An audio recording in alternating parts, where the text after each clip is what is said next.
What's good, ladies and gentlemen? Ackle here, and of course, welcome back to each and every one of you to episode 11 of the Barrens Chat.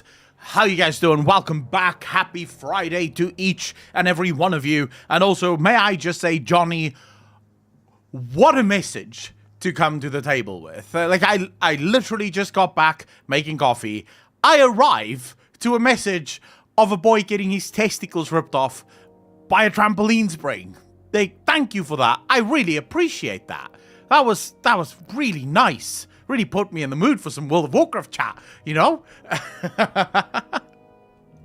How you guys doing? Welcome back. Beer Expert, Matthew, Johnny, Z-Vengeance, Growfile, Captain Pyro, Kiki. How you guys? Frozen Solid. Thank you so much for joining me. Thank you. I am so happy to be here with all of you. We have a jam-packed session tonight. We have a lot to discuss, guys. Not a lot of time to discuss it in. Ortongu, how you doing, bro? Raymer, how you doing? Missed the past couple of weeks, but good to be back. So, I need to apologize right off the bat for last week. It was my brother's birthday. We were doing birthday things, so I didn't feel like it was right for me to go, sorry, bro, need to stream. So, you know, it only happens once a year. Kind of had to do that, right? AFC Dom, how you doing, bro? Welcome, everyone. I mean, it is nuts, right? It is just absolutely nuts. Being a WoW player right now, being a WoW Andy, being a WoW fanboy is just paying dividends, you know? Fundamentally, it's sort of like this thing of, if you told me 2 years ago that there is going to be a time where you're going to be super happy with everything that Blizzard does, and you're just going to be balls to the wall, excited every single week for something that Blizzard is announcing, I would have told you, no shot. How would that happen? I have been a WoW fan for a long time, and I know for a fact that that is not how it works. There's usually one or two things that you're excited for in an expansion. Like, one or two things for everyone, right? So there's a lot of things to be excited for, but very few people are excited for all of it. Whereas now, every single week, I go on Wowhead or I go on MMO Champion, and I'm like, bro, like, how can you just keep announcing cool shit? What's going on? Like, at some point, you have to be done. At some point, you have to be done. But it's going to be done soon when the game goes live, right? Michael, how you doing, brother? Are you doing this with a controller, or did the new keyboard arrive? No, I bought a very shitty keyboard just so that I can at least type shit. I can't play games with this. I tried killing a mob in Elden Ring, and it went poorly. Like, very poorly. I got my ass handed to me. But I'm still going to try and play Elden Ring tomorrow, so I'm probably going to try and stream it tomorrow. If it doesn't work, you'll laugh at me dying the whole time. It is what it is. That keyboard is dead. Like, dead. Completely dead. Can't work anymore. I had a great spillage of vape juice. I was in a League of Legends game. I died. I wanted to refill my vape before I got alive again. And in the process, I think I squeezed too hard and the cap came off and my entire desk, everything was just full of vape juice. And then I did what every gamer does. I just kept playing. And I had vape juice while I'm playing. I have vape juice dripping onto my fucking lap. My dick is full of vape juice because that's where my lap is, not because I stuck my dick in the vape juice. Get your head out of the gutter. My mouse pad is full of vape juice. My table is full of vape juice. The vape juice is running down my table, which also reminded me, or for the first time, I realized, wait, my table isn't actually level. I fixed that, by the way. But all that being said, by the time I was done, like, the numlock or the numpad on my keyboard no longer worked. And then about 3, 4, 5 days ago, I think, the keyboard started randomly typing stuff. And then it was over. then it was completely over. Akalon, fun question. In your opinion, how you think is more powerful, Ragnaros or Farak? There's something special about dragons, so I'm gonna give it to Farak. Because, well, there is something special about dragons. Don't ask me what, because I genuinely don't know. But from what I'm looking at, it looks as if dragons are sort of like sponges for magic, but then also they somehow, like, that magic becomes more powerful at the hands of a dragon. So yeah, I would probably put it towards the dragons. It might be that the dragons had a lot of influence from elsewhere, whereas the elements are sort of pure elemental, whereas the dragon's obviously not pure elemental, right? Kiki, just a quick question. I avoided any spoilers for The War Within by now. Is it safe to stay here? Kiki, I will tell you when we get to, like, super spoiler stuff, so you can just sort of stick your fingers in your ears. There's gonna be some spoilers. I can't help it because, well, I cover lore, right? And a lot of the lore is about the game, but most of the stuff that we're going to be discussing tonight is sort of looking beyond the expansion. So yes, things that has been revealed during the beta, but, you know, sort of looking beyond what that revelations could mean for the future of World of Warcraft, sort of. But I'll tell you when I get into, like, super spoilery stuff. If I do forget, forgive me. But yeah, I would say probably not the safest place. Then just before we keep going, let me just quickly do this. For everyone that is watching currently on YouTube, click this little button here. Change it from top chat to live chat. Do yourself that favor. It's by default in top chat. Live chat is how you see everyone's chat messages. If you don't do it this way, trust me, you basically miss 90% of the chat, so it looks like no one's saying anything. Just do that so you can at least take part in the conversations that people are having and not miss, like, a giant amount of conversation. How do you clip on YouTube? There is a clip function on YouTube. There should be, at least. I think it's called Create Highlight Video. See, Vengeance, you should have that. We're starting with low questions already. Balmut, hey, if you have questions for me, you're welcome. Remember, this is Barrens Chat. I named this specifically because anything goes, as long as it's about World of Warcraft. If you're going to try and discuss other things with me, I'm not going to discuss that. I have Twitch for that. I stream literally all the time on Twitch, so if you have other things you want to discuss, come join me there. Talis Raider, how you doing, brother? What is Elune is Azeroth? I'm not sure I understand that question, but you said Elune, you said Azeroth, so I'll go with that. We don't know. Short and long of it. There's a lot of theories, at least, about what Elune could have been. One that I heard that was actually kind of tickled my fancy a little bit is that Elune is an unstable element of the light. So Elune was once a servant or titan of the light that became unstable, either through the introduction of void magic, or perhaps through the introduction of too much arcane, or perhaps it was the Titans doing, we don't quite know, but she became unstable, and this is why she is the moon, because rather than just being of the light, she has this sort of void-esque element to her as well, or at least darkness element to her. That's one part of it. I like that theory, though, because when you look at the champion of Elune is called the Night Warrior, right? And what do we know about the Night Warrior? The Night Warrior is an all-consuming affliction. So while it does grant you all of the power of Elune, when the lore normally plays itself out, it leads to your death and your destruction. So once you become the Night Warrior, there really is no going back.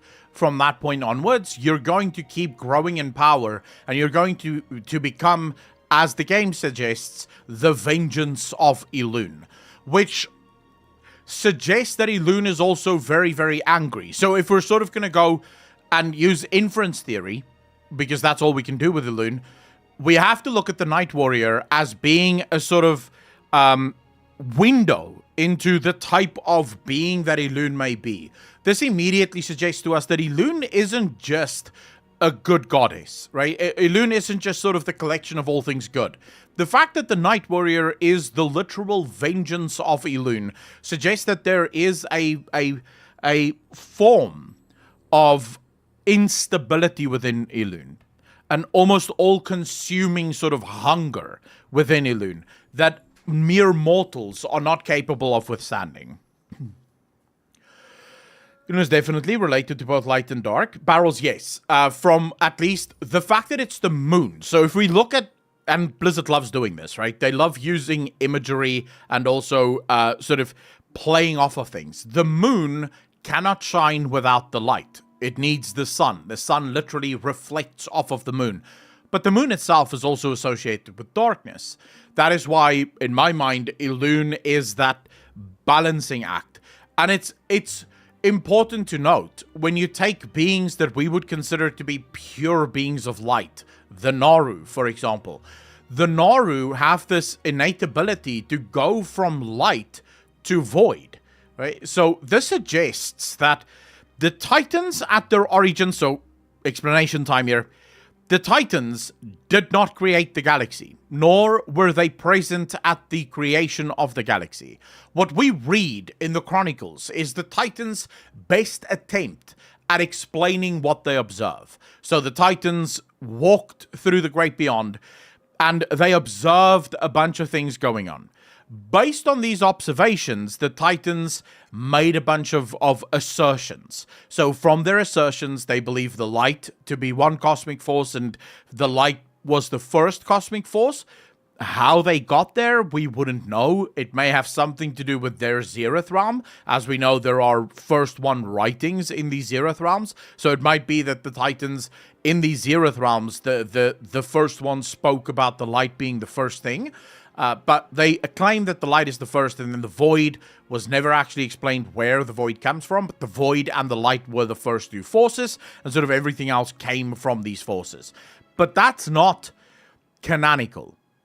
That is perspective. It's from their perspective. The fact that light beings have this ability to fall to the void, as it were, suggests that the light and the void are much closer or are much closer related to one another than what the Titans believed. So I believe we're going to get some form of revelation around that. And I think a big form of that is going to be about where we might be going next. We may actually start with that topic. So let's get into...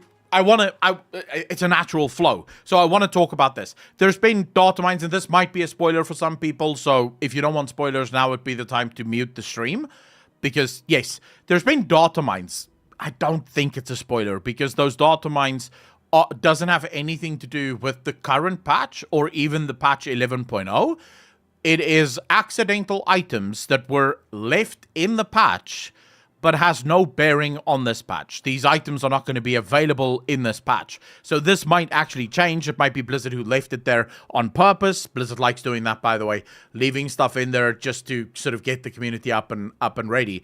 One of these items, or some of these items, are connected to some kind of goblin raid. I believe that makes sense, especially with Gallywix, considering Gallywix's story is still not done. We haven't dealt with Gallywix, so I guess let's do a quick recap here for everyone that doesn't know what happened to Gallywix. Gallywix, of course, the trade prince of the Bilgewater Cartel.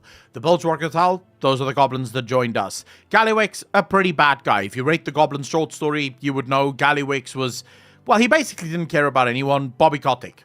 I just need to say that. Gallywix was Bobby Kotick in World of Warcraft. But Gallywix had an interesting set of morals, insofar as there was literally nothing that Gallywix wouldn't do if it meant profit. One of those things was Gallywix decided to follow Sylvanas. And he followed Sylvanas right up until the point where Sylvanas betrayed him. And he was left standing with his deck in his hand going, what now? So he ran, right? And that should catch you up. Since he's run away, we don't know what happened to him, right? We have no idea where he's gone. I believe that Gallywix is in hiding, and he probably still has a couple of people that is very loyal to him, specifically higher-up henchmen who managed to also gain from his corruption. And I think Gallywix may have been busy doing some stuff that might be considered untoward. Remember, he had insane amounts of access to Azerite. More so than anyone else because he was the guy mining it for the Horde. Knowing Gallywix, do you guys really think that he didn't take a lot of that Azerite for himself? I would bet that's exactly what he did. So Gallywix, obviously, using all of this Azerite for himself, storing it, has been, I would argue, building bombs with that. remember, that was the original reason why Sylvanas wanted the Azerite. Because Azerite weapons are ridiculously powerful. And Gallywix has had a lot of time to build weapons.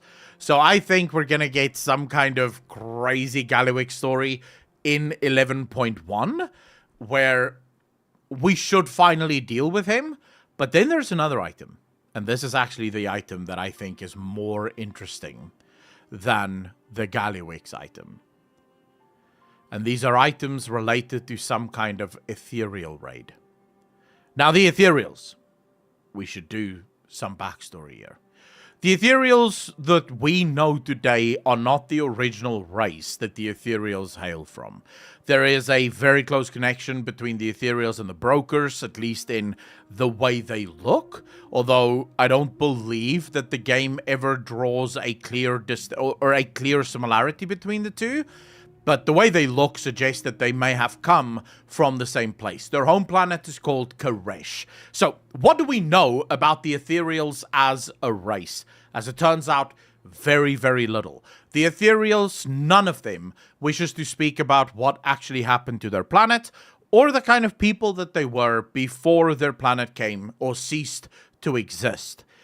All we know is that they were incredibly advanced technologically. They were also incredibly rich, and they were incredibly proficient at arcane magic. In fact, it is that same proficiency that led to their downfall. The Koreshians, as I'll call them now, or the ethereals as we know them today, used arcane to basically reshape, reorder, and recreate their entire world. They created giant sprawling cities with incredible architecture and power, all using this power of the arcane. This arcane, sadly, sort of acted as a beacon for the old gods. Not the old gods, but the Void Lords. It made Koresh almost shine like a light in the darkness. And one of these Void Lords that made their way to Koresh was a Void Lord by the name of Dementius. Now, quick thing about Dementius, for everyone that doesn't know. Dementius is considered a Void Lord because the ethereals tell us that Dementius is a Void Lord.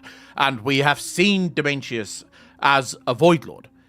The problem is that we don't actually know whether or not Dementius is the Void Lord or just a Void Lord. We don't know anything about the Void outside of the old gods. We've never actually seen the inner workings of the Void because we don't have the ability to go there.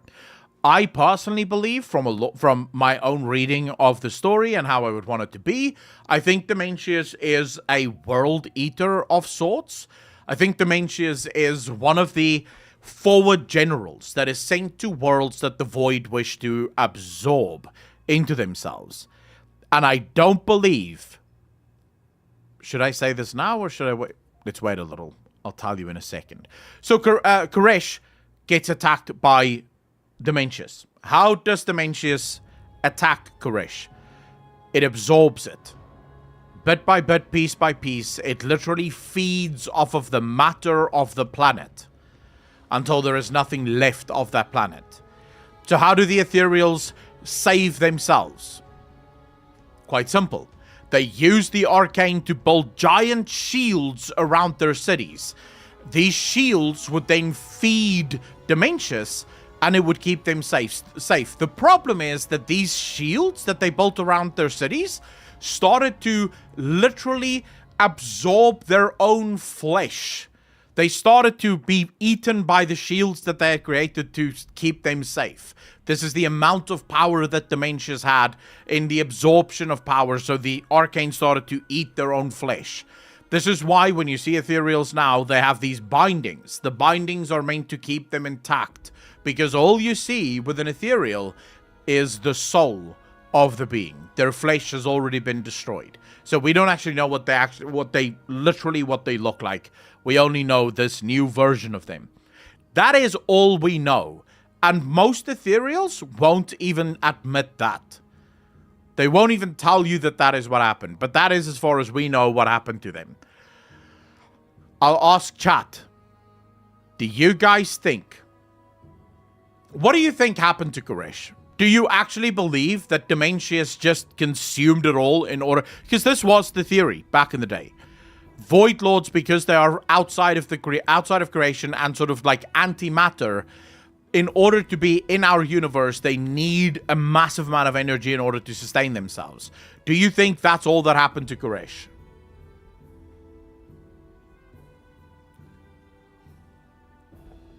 Fatih, how you doing, bro? Thank you so much. Really appreciate you, man.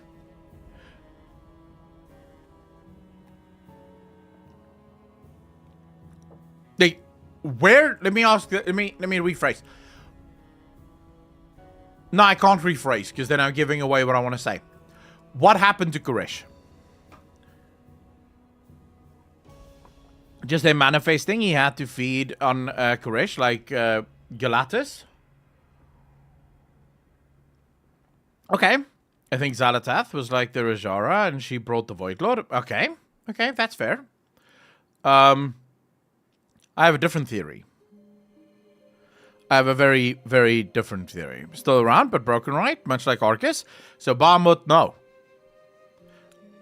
I think the whole of Koresh is still available. It still exists. The entire planet, as it stands, still exists. In its entirety. And you could potentially, theoretically, go there. So, I'm about to... yeah, Holy, of course. I'm about to drop this on you guys, so pay attention. What happens when the demons invade and attack a planet? What happens? The Ethereals probably gave themselves willingly in a bargain, Ajara style. Those that died might have become the brokers. Dominus, it might be, but I'm not entirely sure about that. Be left a deserted zone, so it might be void corrupted, much how like Azeroth is Titan corrupted, gets foul poisoned. Well, anti-product, not only does it get foul poisoned, when the demons are done with a planet, they literally pull that planet from the Great Beyond into the Twisting Nether. This is why the demons keep attacking planets. The demons don't just attack planets because they hate life or whatever. The demons, as they move onto planets and as they spread their foul corruption, the foul corruption literally pulls planets into the Twisting Nether, or the Twisting Nether rises to meet them. Because we know that the Twisting Nether sort of exists all around us, so it changes phases from a Great Beyond planet to a Twisting Nether planet instead. I believe that that is exactly what Dimensius did to Koresh. To the Ethereals, Koresh was being absorbed. It was being destroyed. But that's only because the Ethereals had no ability to see into the void. They couldn't see into the void realms. So they couldn't see their entire planet being rebuilt inside the realms of the void. Nyalotha. Where is Nyalotha?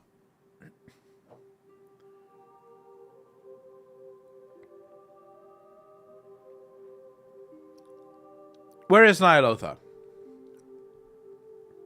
It's all around us from what we can see, right? We went through a portal and we entered into Nyalotha. But we also see parts of Nyalotha on Azeroth. The Black Empire, the zones that were corrupted by the Black Empire, those are parts of Azeroth that is almost void corrupted. So the way you should look at this, the way you should think about this is the Twisting Nether is a realm that is layered on top of our existence, our dimension. The Void realm is exactly the same thing. It's layered on top of our existence. So, when Dimensius arrived, he wasn't absorbing and destroying Koresh. He was pulling Koresh into a different dimension. To us, in our dimension, it would look as if our planet is being destroyed. But that's not what's happening. Our planet is still there. We're just not able to see it unless we get absorbed as well, which means we phase change into the void. And that is what I think transpired there. Now, what is very interesting, while we're talking about Koresh, we now know, thanks to Locust Walker, that the Radiant song that everyone's been hearing was heard on Koresh as well. Now, for those of you that still don't know, I, to this day, reject the idea that the Radiant song is Azeroth's voice. I don't believe it. The Empire doesn't believe it. We'll talk about the Empire a little bit later. But that's the Arathians. They believe that that song comes from Baladar. I think it's called Baladar, the giant crystal. They believe that it comes from the giant crystal. And that's the one that made it. Is it Baladar? What's it called? What's the giant crystal called, guys? It is Baladar, right? Something like that. What the hell is that crystal called?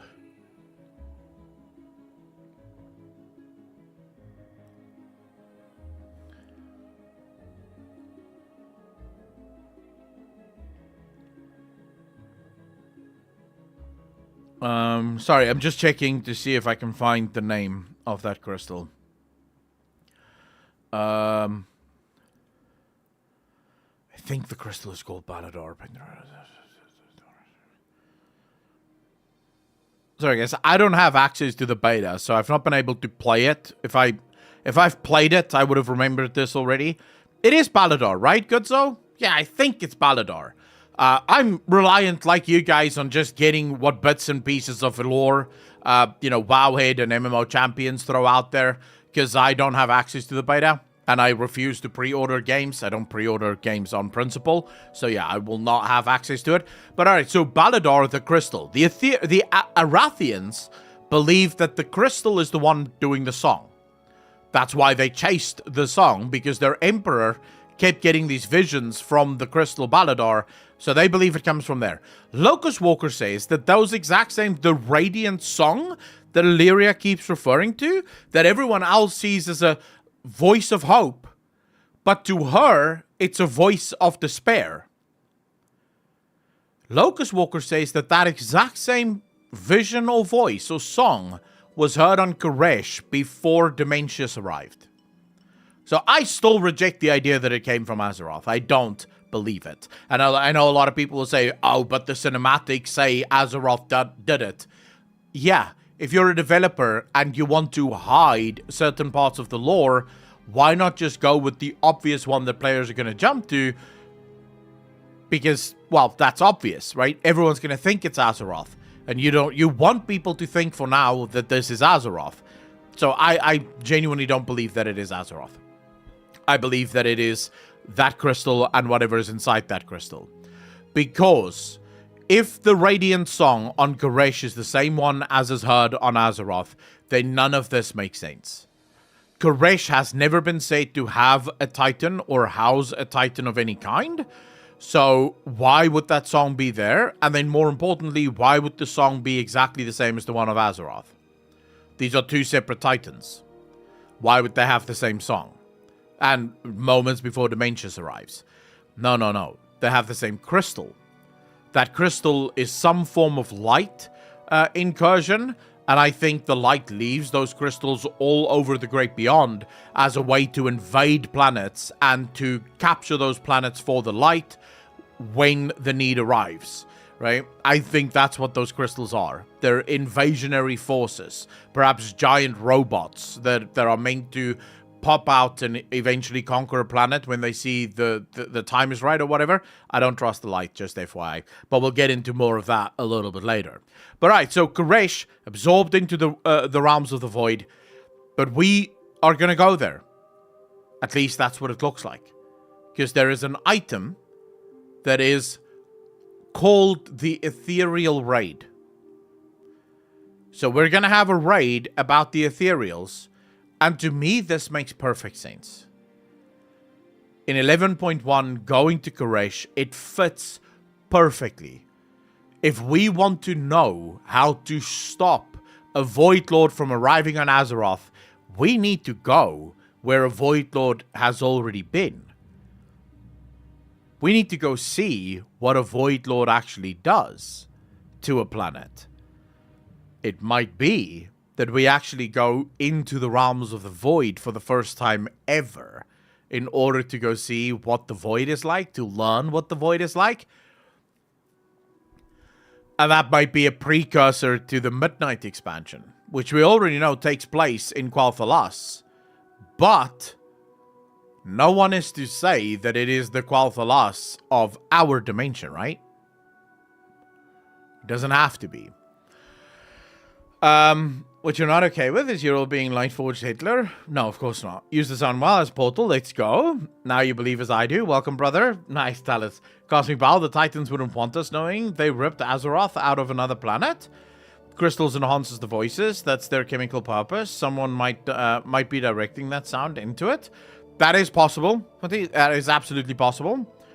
First looks like Azeroth. Matt, how you doing, brother? In last trailer, it shows Void swirling around the World Soul. Beer Expert, I still don't believe that it is the Void Soul. Because that swirly could literally be the crystal. What's happening to the crystal currently? It's flashing light and then it's flashing void. Those swirlies could literally just be the void closing in around the crystal. Or whatever powers the crystal. So I have thought about this a lot, guys. I don't believe that the voices we're currently hearing are from Azeroth. I don't. I might be wrong, and I'm happy to be wrong. Yeah, from my perspective at least, I don't think it's Azeroth. Do you think Xal'atath could be Elun's daughter? She is related to Moon so much, and also she talked about Elun in BFA. Daughter, no, but perhaps fallen servant. Perhaps Elun was like Tyrande once. Before the Night Elves were even a thing, perhaps Elun was like Tyrande was, but in the time before the Titans arrived. Because we know that Elun was at least there when the Titans arrived. Elun was already on Azeroth. So Elun would have been around during the time of the Black Empire. She would have been on Azeroth.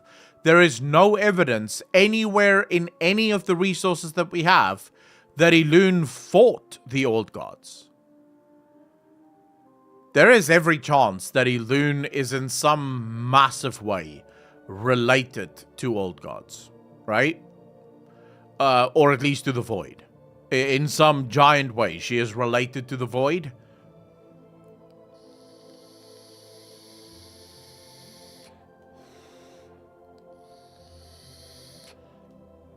To Ajara Wanderlust, I think Ajara is Elun's daughter. I wouldn't say Ajara is Elun's daughter, but it could be that Ajara is one of Elun's chosen. Remember, there's a giant story in Night Elven society that Night Elves born with golden eyes are destined for greatness. That was the original story. The problem, of course, is that almost every Night Elf we know of that were born with golden eyes had a couple of issues. First things first, they have little to no power over nature. So unlike most Night Elves that would become druids and shit, they don't become druids. They become mages. In fact, Illidan, who had golden eyes, had no ability to channel nature. He struggled endlessly. The story of Illidan is basically Malfurion excelling at becoming a druid and Illidan suffering to do the same shit. Like, Malfurion would do things easily and it would take Illidan hours, if not weeks, to master the same thing. And then Illidan discovers Arcane. And Illidan takes to Arcane like a bat out of hell. It's just like instantly, Illidan grabs onto Arcane and wields it with such immense proficiency. The same as Ajara. Ajara had incredible power over Arcane. In fact, Azshara to this day is considered to be the most powerful mage Azeroth has ever seen.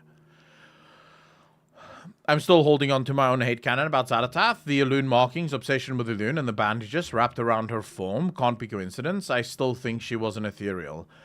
Why?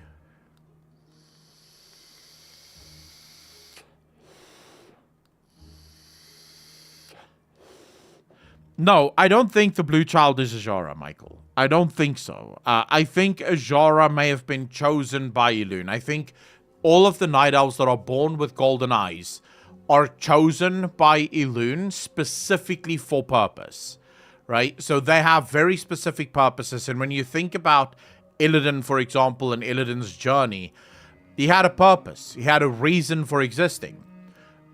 Elune needed him for it. Azshara had a purpose. She had a reason for existing, and I don't think her purpose is done with. So Elune is definitely playing the very long game with these golden eyes, in my opinion. Sarman, how you doing, brother?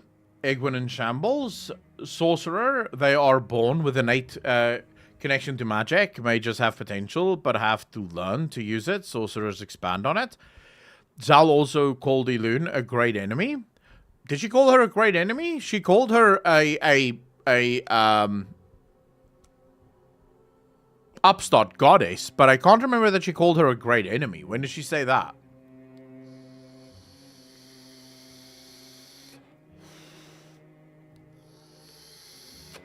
April, how you doing?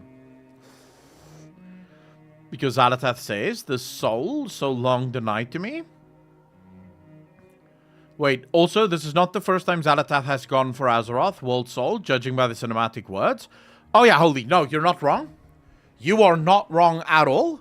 I believe Xal'atath was supposed to be the Harbinger from day one, which suggests that the story that we know of Azeroth's history may in fact be only a fraction of it.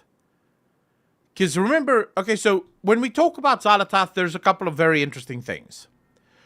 The one thing we know about Xal'atath's history, the earliest thing we know about Xal'atath's history, is that something happened around the location of Orgrimmar. We've spoken about this many, many times. That whisper is my D-Day. Because if you walk as a priest into Orgrimmar, Xal'atath says, they will pay for what was done to me so long ago in that specific location. So something happened there. But that's the earliest thing we know about Xal'atath, right? Which suggests, if you then pair it with the cinematic, where Xal'atath says the soul that has been denied me so long, right? For so very long, suggests that Xal'atath arrived on Azeroth, tried to claim the soul, and someone stopped her, or something stopped her, imprisoned her inside the blade. The question is, what stopped her? What being, or race of being, or collection of being? Because the Titans claim that they were the ones who made everything, that there were nothing before they arrived. And yet, we know that's not true, right? And not just do we know that from Nalfarian, who says bullshit, right? But we know that from the Cluxy. Go back, go to Mists of Pandaria, go play the Cluxy questlines. The Cluxy say that the Titans were usurpers. In other words, the Cluxy, the Mantid, were around before the Titans ever arrived. They knew that there were more things here than what the Titans ultimately did, because they say that the Titans are usurpers and that the Titans destroyed their empires. So clearly there were things here long before the Titans arrived, and there may have been battles here long before the Titans arrived. And in one of those battles, Xal'atath was denied the prize of the soul. The question, of course, is, was that the Titans? Was it Elune that stopped her? And with who and how? To Sergera, Zalatath whispers, I do so enjoy seeing the shrine of a great enemy profaned by the spirits of its own worshippers.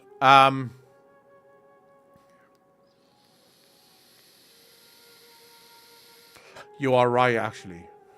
I forgot about that whisper, but you're right. Yeah, good fucking catch. But then it's weird, because she calls Elune an upstart goddess, but then also a great enemy.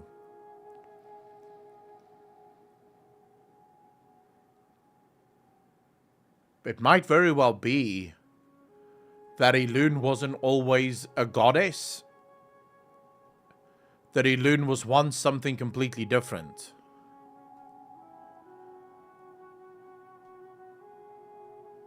Dude, I have a feeling we're gonna learn so much about the history of World of Warcraft, or Azeroth, in the next few expansions.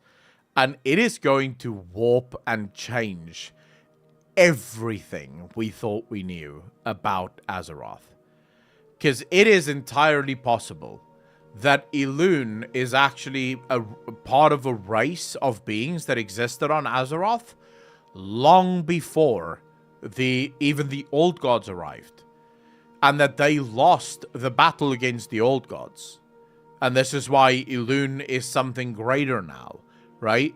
And people are going to point out, but the Winter Queen calls Elune's sister. Yeah, it is entirely possible that Elune, the race that Elune was a part of, once they died, went into the Shadowlands. And Elune rose through the ranks of the Shadowlands to ultimately become a sister of the Winter Queen. Because we know time works somewhat differently in the Shadowlands, insofar as it's almost like a dream. At no point does it say that they are related by blood. We already know that they're not related by blood, because we know that the Eternal Ones are constructs. They're not actual beings. They're not flesh and blood. So Elune and the Winter Queen don't come from the same parents.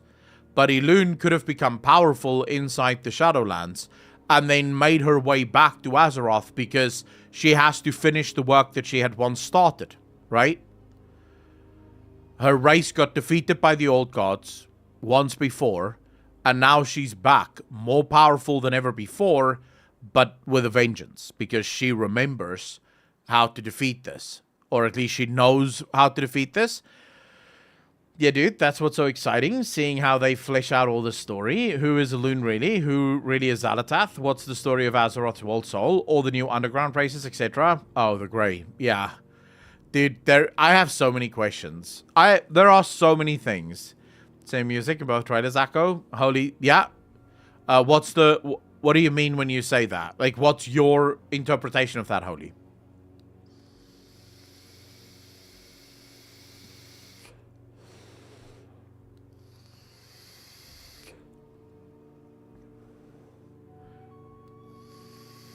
But yeah, I can see that. Maybe Elune and Half were the same race. Elune ascended and passed up Zal. Michael, so the way I'm looking at it almost is Elune, her entire race was destroyed by the armies of the old gods. She went to the Shadowlands, she powered up, she became a demigod in and of herself, and then eventually, joined the Winter Queen and ruled over parts of the Shadowlands in her own right, until she was ready, and then left the Shadowlands to come back to Azeroth in order to finish the fight.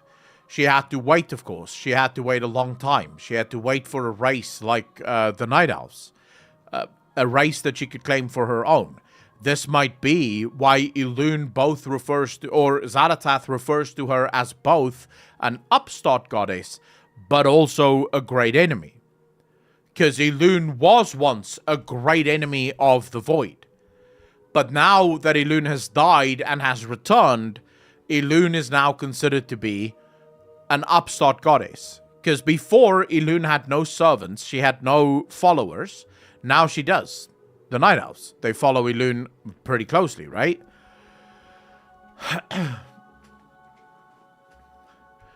in my theory of Elune being an extension of Azeroth, this is how Elune goes into the Shadowlands, learns from them, but then has to leave to come back and help protect herself. This would explain why she was ignorant of the Arbiter being broken, in my opinion. It's entirely possible, right? Entirely possible that you are absolutely correct on that. Bandoos, how you doing, brother? Long time. Wait, it's been too long since I caught you live, my man. Why do you think we had the Tears of Elune as a pillar of creation in Legion, but still haven't seen any type of pillar for ANR? Because ANR isn't nascent to Azeroth. She isn't native to Azeroth, not nation, native to Azeroth. ANR arrived here as a usurper and destroyed what was already here, right? But ANR isn't part of Azeroth. So, I think that's why. Whereas Elune is very much part of Azeroth. She's part of Azeroth's history. At least from what I can gather. As I was saying, the fact that Xal'atath refers to her as both an upstart goddess and a great enemy, those two things cannot exist in the same vein without a lot of tweaks made. And there has to be some kind of phase shift that transpired. Where Elune went from being a great enemy to being an upstart goddess. Right? Shadowlands, they descended to lower. Antiproduct, yeah. We know that the whole purpose of Ardenweald is to create powerful beings. Right? It's one of its main reasons for existing. It preserves the cycle of life, but it also creates powerful beings when powerful beings are required. So, it is entirely possible that Elune rose up through the ranks inside Ardenweald and then left the Shadowlands because, well, she was never part of the Shadowlands. She wanted to save Azeroth because that's her home. I would think that makes perfect sense to me, at least to me.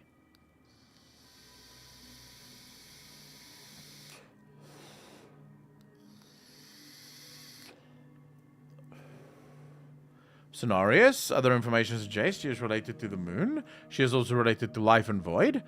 Ahmed, never forget that in Elune, okay? So, in terms of what Elune is, the only beings we know of on Azeroth that seem to have access to that many sources of cosmological power are what? Mortals. The elevated beings, so the beings of the cosmos, seem to have power over one force and one force only. They don't have access to everything. The Titans are not related to life and light and foul and void and order. They're only related to order. Elune, if you look at what she's related to, the kind of things that, at least to us, looks like she could be related to that, what would that be?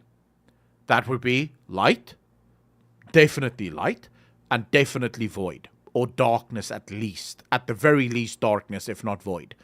But then we learned, in some ways, definitely death. Okay, so she has some relation to death. There must be some kind of relation to life, considering her people has such a close connection to nature and life. The only thing we don't know is foul. We know she has some kind of relation to order because the Titans worked alongside Elune to order Azeroth. So, she has some kind of relation to order in that regard. The only thing is foul, right? And it does appear as if the demons really don't like Elune. So, she probably isn't of the foul. But the only other beings we know of in the Great Beyond that has that many or access to that many cosmological powers are mortals. Because the mortals are not from any of the cosmological forces. The mortals are from Azeroth. And Azeroth seems to absorb power from everywhere. So, if Elune has access or at least influence from so many different forces, it stands to reason that Elune was once mortal.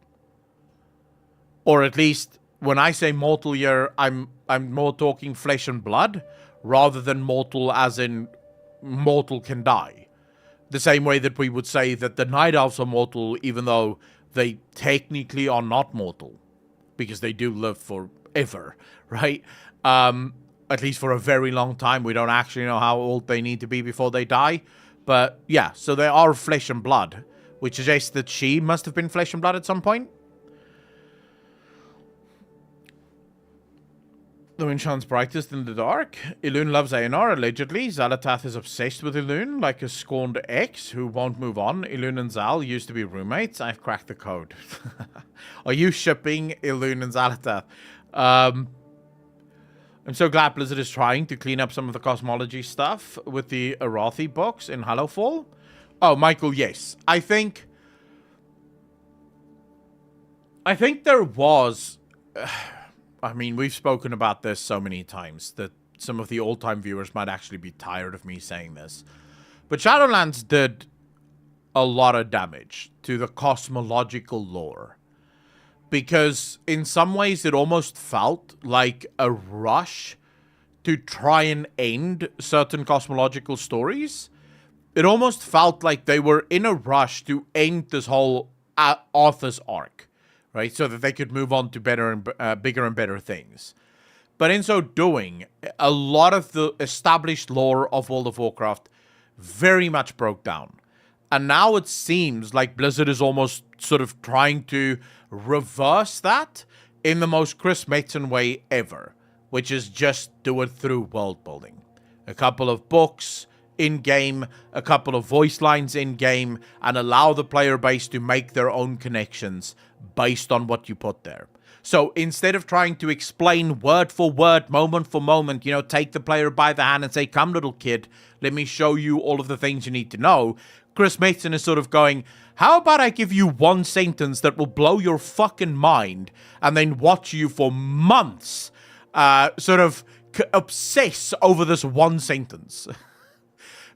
That's what Chris Metzen does. If you go back in the past, in World of Warcraft's old expansions, this is what would happen to us.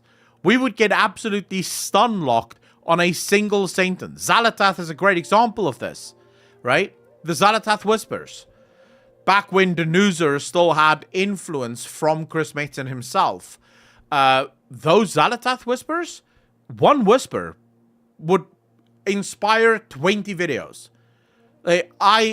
Me and Pyro and even Noble and Balula, we were all pumping out videos based on a single fucking whisper. The Il'gynoth Whispers, same thing. One whisper, and we would be speculating about it for months, not being sure what the actual story is behind this. I love that, right? I love that. Just give us breadcrumbs and let us go. And then answer those questions when and if there's time, but don't go too deep into trying to answer those questions. The books, I think, are on Wowhead, for those that are curious. I think Elune and Sargeras are sister and brother.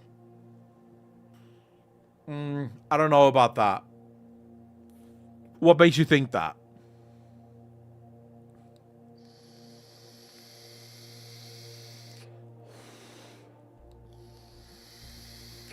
Bandu, that's so true.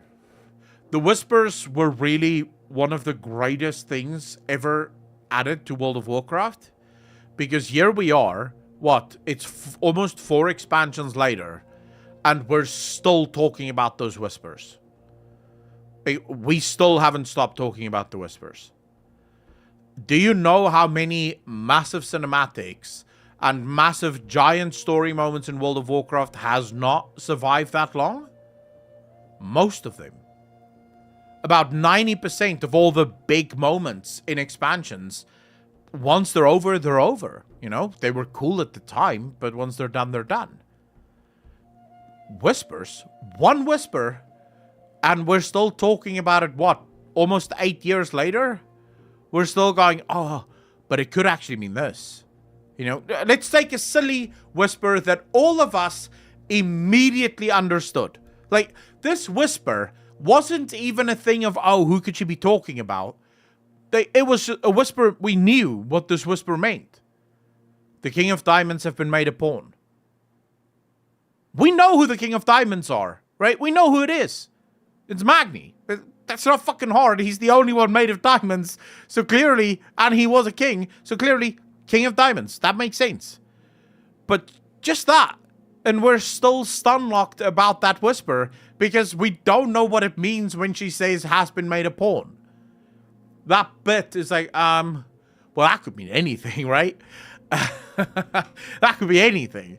So, yeah, it's like, it's crazy weird. It could also be the fact that he's passing over, like he's passing on his throne to his daughter. That could be the bit that whisper refers to, that literally just came to me. Has been made a pawn. In other words, he's been led to believe that his daughter is now a good person, when perhaps she is not.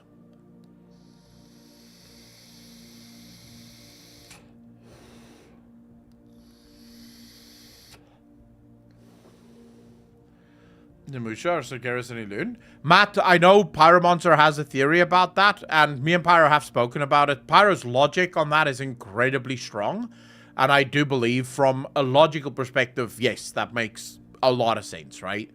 The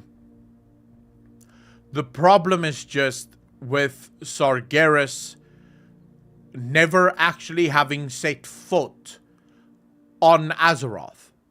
And how do we know that Sargeras has never set foot on Azeroth? Because the Titans discovered Azeroth and then told Sargeras about Azeroth. So how would the Tauren have come up with a tale, a fairy tale, of Anshe and Musha, where Anshe is Sargeras and Musha is Elune, when they have never observed Sargeras? That's the only part of that theory that does break apart. They've never seen him. He's never been here. Unless, of course, the Titans are lying about that too. Which is possible. It is entirely possible.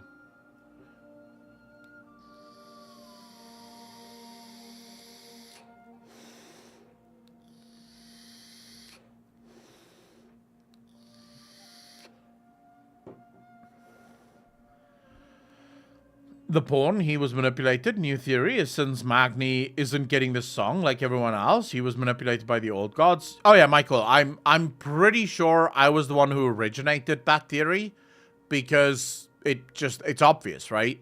But it's not just that. That theory goes so much deeper.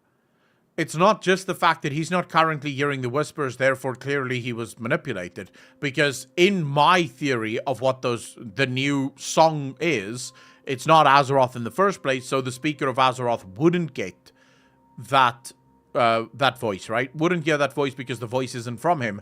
The other problem, of course, is that everything Magni did that the voice told him to do led to the freeing of N'Zoth. Everything he did seemed to play perfectly into the hands of the old gods.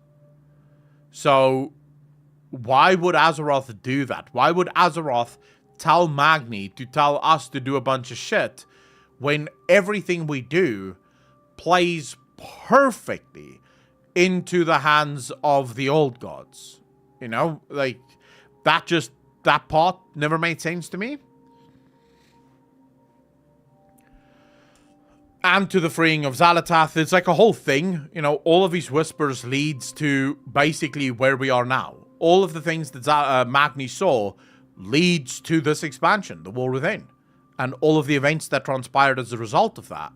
We did a bunch of shit that allowed this to happen based on what Magni heard. So there's like a lot of evidence to suggest that Magni never actually heard the voice of Azeroth.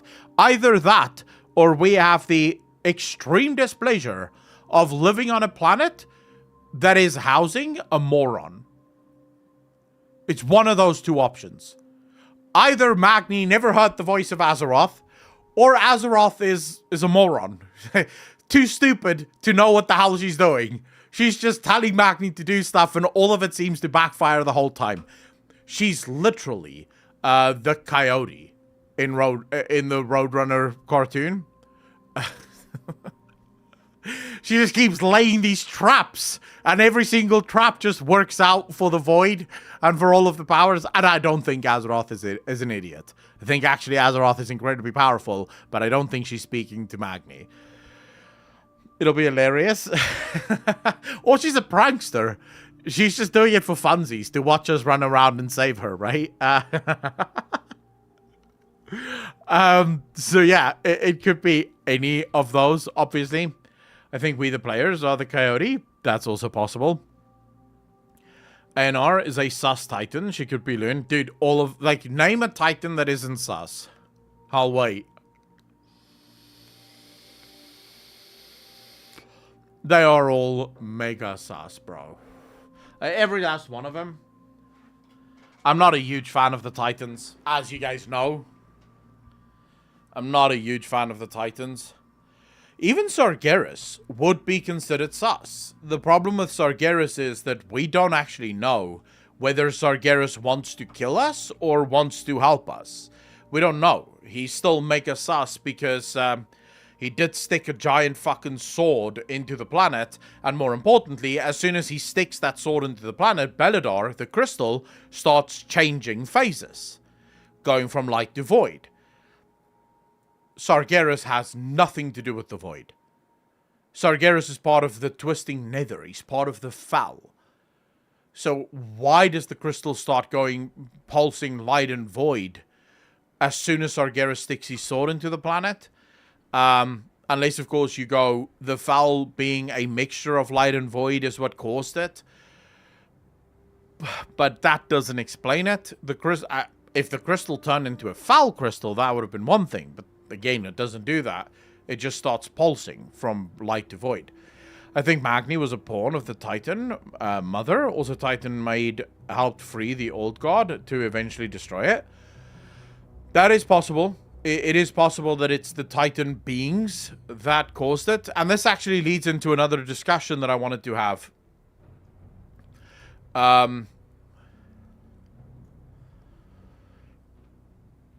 So you guys know the Earthen, right? Jordan, how you doing, brother? Forgot my headphones today and work is slamming, so I'll have to watch this one later, but wanted to pop in and say I appreciate the amazing content, brother. Keep rocking. Jordan, thank you so much. Really appreciate you. From the bottom of my heart, thank you, thank you, thank you. Do you guys... You know the Earthen, right?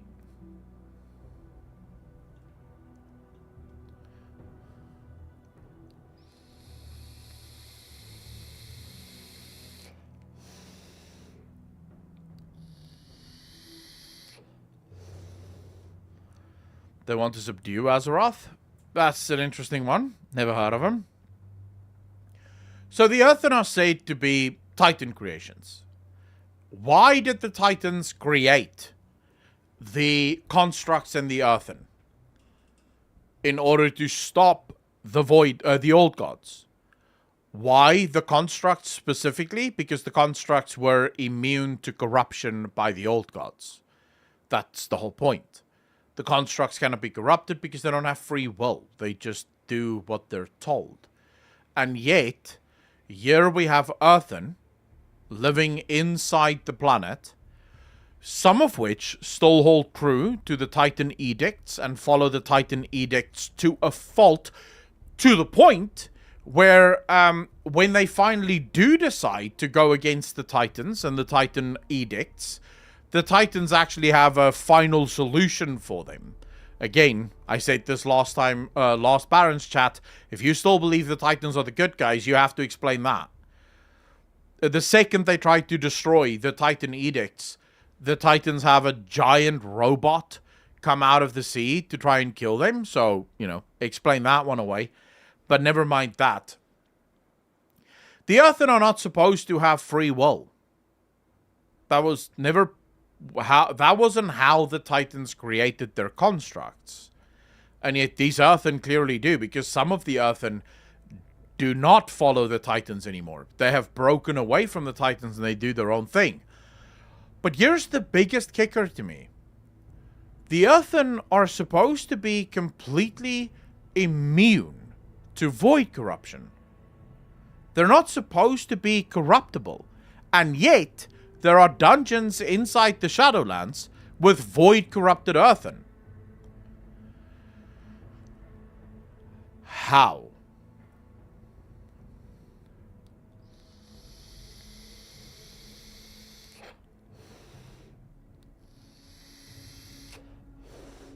Dominus, but this is exactly the point. The Titans lied about a great many things. Remember, these are constructs that were built specifically to do the bidding of the Titans. That's the whole point, right? That's why they were made. Now, there are constructs on Azeroth with that specific thing. We see the constructs all the time, right? You go to some of the Titan facilities and you see these constructs that have existed there for millennia, and they literally just wait to protect the facility. That's their only goal, their only job. They think of nothing else. They do nothing else, right? But the one thing that is absolute is that these earthen, or these constructs, the creators, the Titans, they were supposed to be immune to the void magic. Dude, at this point, if you stole... I don't know. If you still think that the Titans are good... Like, they lie so much of their stories, so much of the information that they've given us are completely fabricated. It doesn't hold up. It's just, I don't know. It's weird, man. Baby girl is screaming. Keep up the excellent work. Love you. Fatih, thank you so much for hanging out, man. Really appreciate you. Take care of yourself. Thank you, thank you, thank you. Void Gates-based hackers, for real, though? Well, Beer Expert... It goes to my theory that nothing is immune to void corruption. Nothing. Not even a full-grown Titan. It's just that a full-grown Titan will take too long to corrupt. But a full-grown Titan, even a full-grown Titan, given enough time, the void would even corrupt that Titan. So this means that everything that we were sort of told about the early days of the Titans Empire and what the Titans tried to do here is just wrong, right? The Titans didn't even understand how the void operates, because the Titans are the ones that tell us that Titans that are fully grown cannot be corrupted by the void. It's the Titans that tell us this. Yet Sargeras is corrupted by the Foul. At least in theory. Sargeras has some level of corruption by the Foul. I don't know. It's just... I wonder how Blizzard is going to tie this lore in. There must be an explanation for it. And I'm sure we will get that explanation. I want to know what their explanation is exactly. Did it take Sargeras and the Dreadlords to corrupt Arcus? Frozen Solid, we have no idea. We don't know. We don't know how old this cosmos is, right? We don't know how old Azeroth is even. We know that the old gods existed millennia ago, but we don't even know how many millennia ago, right? Because Azeroth is clearly very, very old.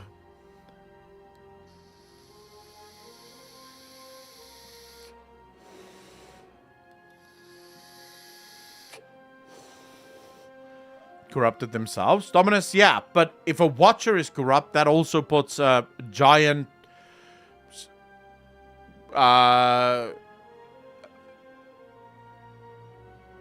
fork in the road, right? And it also destroys the Titans' original claim that their creations cannot be corrupted, because Watchers are also created. So how are they corrupted? You have Radane that had corruption. How was he corrupted? It's like nothing the Titans say is true. Not a fucking word of the Titans is true. So, yeah. It's awkward.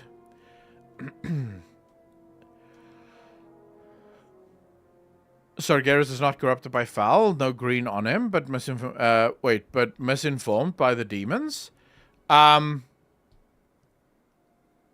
He used foul magic against the Titans. This is how he beat them.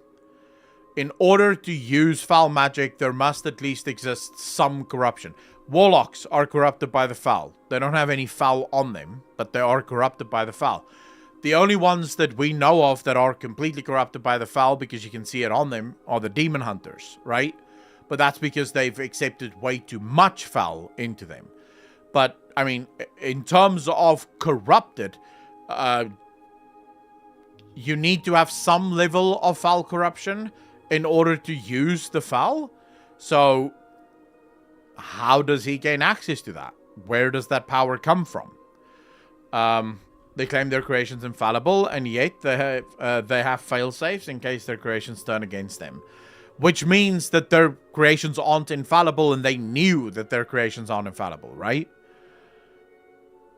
Like Tyrfang, and think he's more light than foul, and isn't fully corrupted, and had a reason. Okay, so when I say corrupted, I don't mean like full-blown corrupted doing the bidding of the foul.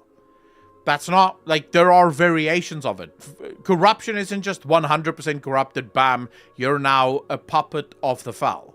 It just means that there is foul corruption present, right? So a warlock, for example, has foul corruption. But that foul corruption isn't complete. If a demon were to, or if a warlock were to be completely corrupted by foul, they would turn into a demon, which is why Blizzard removed demon form from warlocks, because, well, once a warlock becomes a demon, they can't go back, right? They are now a demon. So from a lore perspective, demon form for warlocks never made sense. Gameplay, super cool, but not from a lore perspective. The only reason demon hunters can do it is because of the arcane runes that they etch into their own bodies that allows them to push all of that out again. For IDP, YouTube's buffering. I don't know why YouTube would be buffering. My connection seems to be perfect. So, yeah, it must be a YouTube problem here. The thing is, I personally expect that all of our questions are going to be answered in the next saga. Because let's explore. We have the War Within. We know that the War Within is going to have a lot of influence with the light, and it's going to have a lot of influence with the void. Then we have Midnight. So much void is going to come to the fore there. And then finally we have the Last Titan. The Last Titan is going to reveal a lot about the origins of the Titans. About where the Titans come from. How the Titans operate. We should remember that the Titans have a Zeroth realm of their own, insofar as they admit it themselves. They admit it by saying that we're not allowed to know about it because we wouldn't understand it. We're too fucking stupid. According to them, by the way. Fast, how you doing, bro? Shadowlands lore has changed? No, I don't think that Shadowlands lore is fully changed. I think if I'm Chris Mason, I treat Shadowlands' lore the same way I do the Chronicles. Perspective.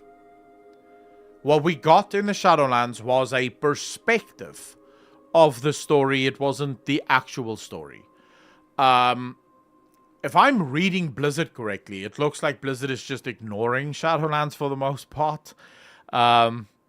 It's amended. Yeah, you could say that. There has been some amendments to the Shadowlands lore, and there's probably going to be a lot more, because Shadowlands lore was a little bit messy at times.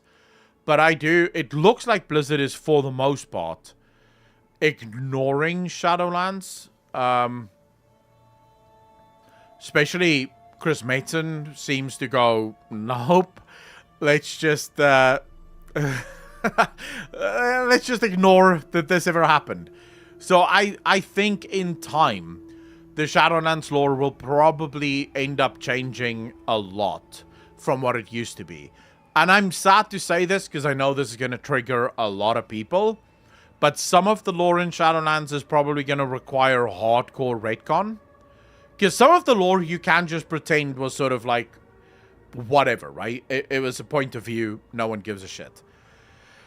There is some lore, though, that is lore breaking that will just require super hardcore retcon.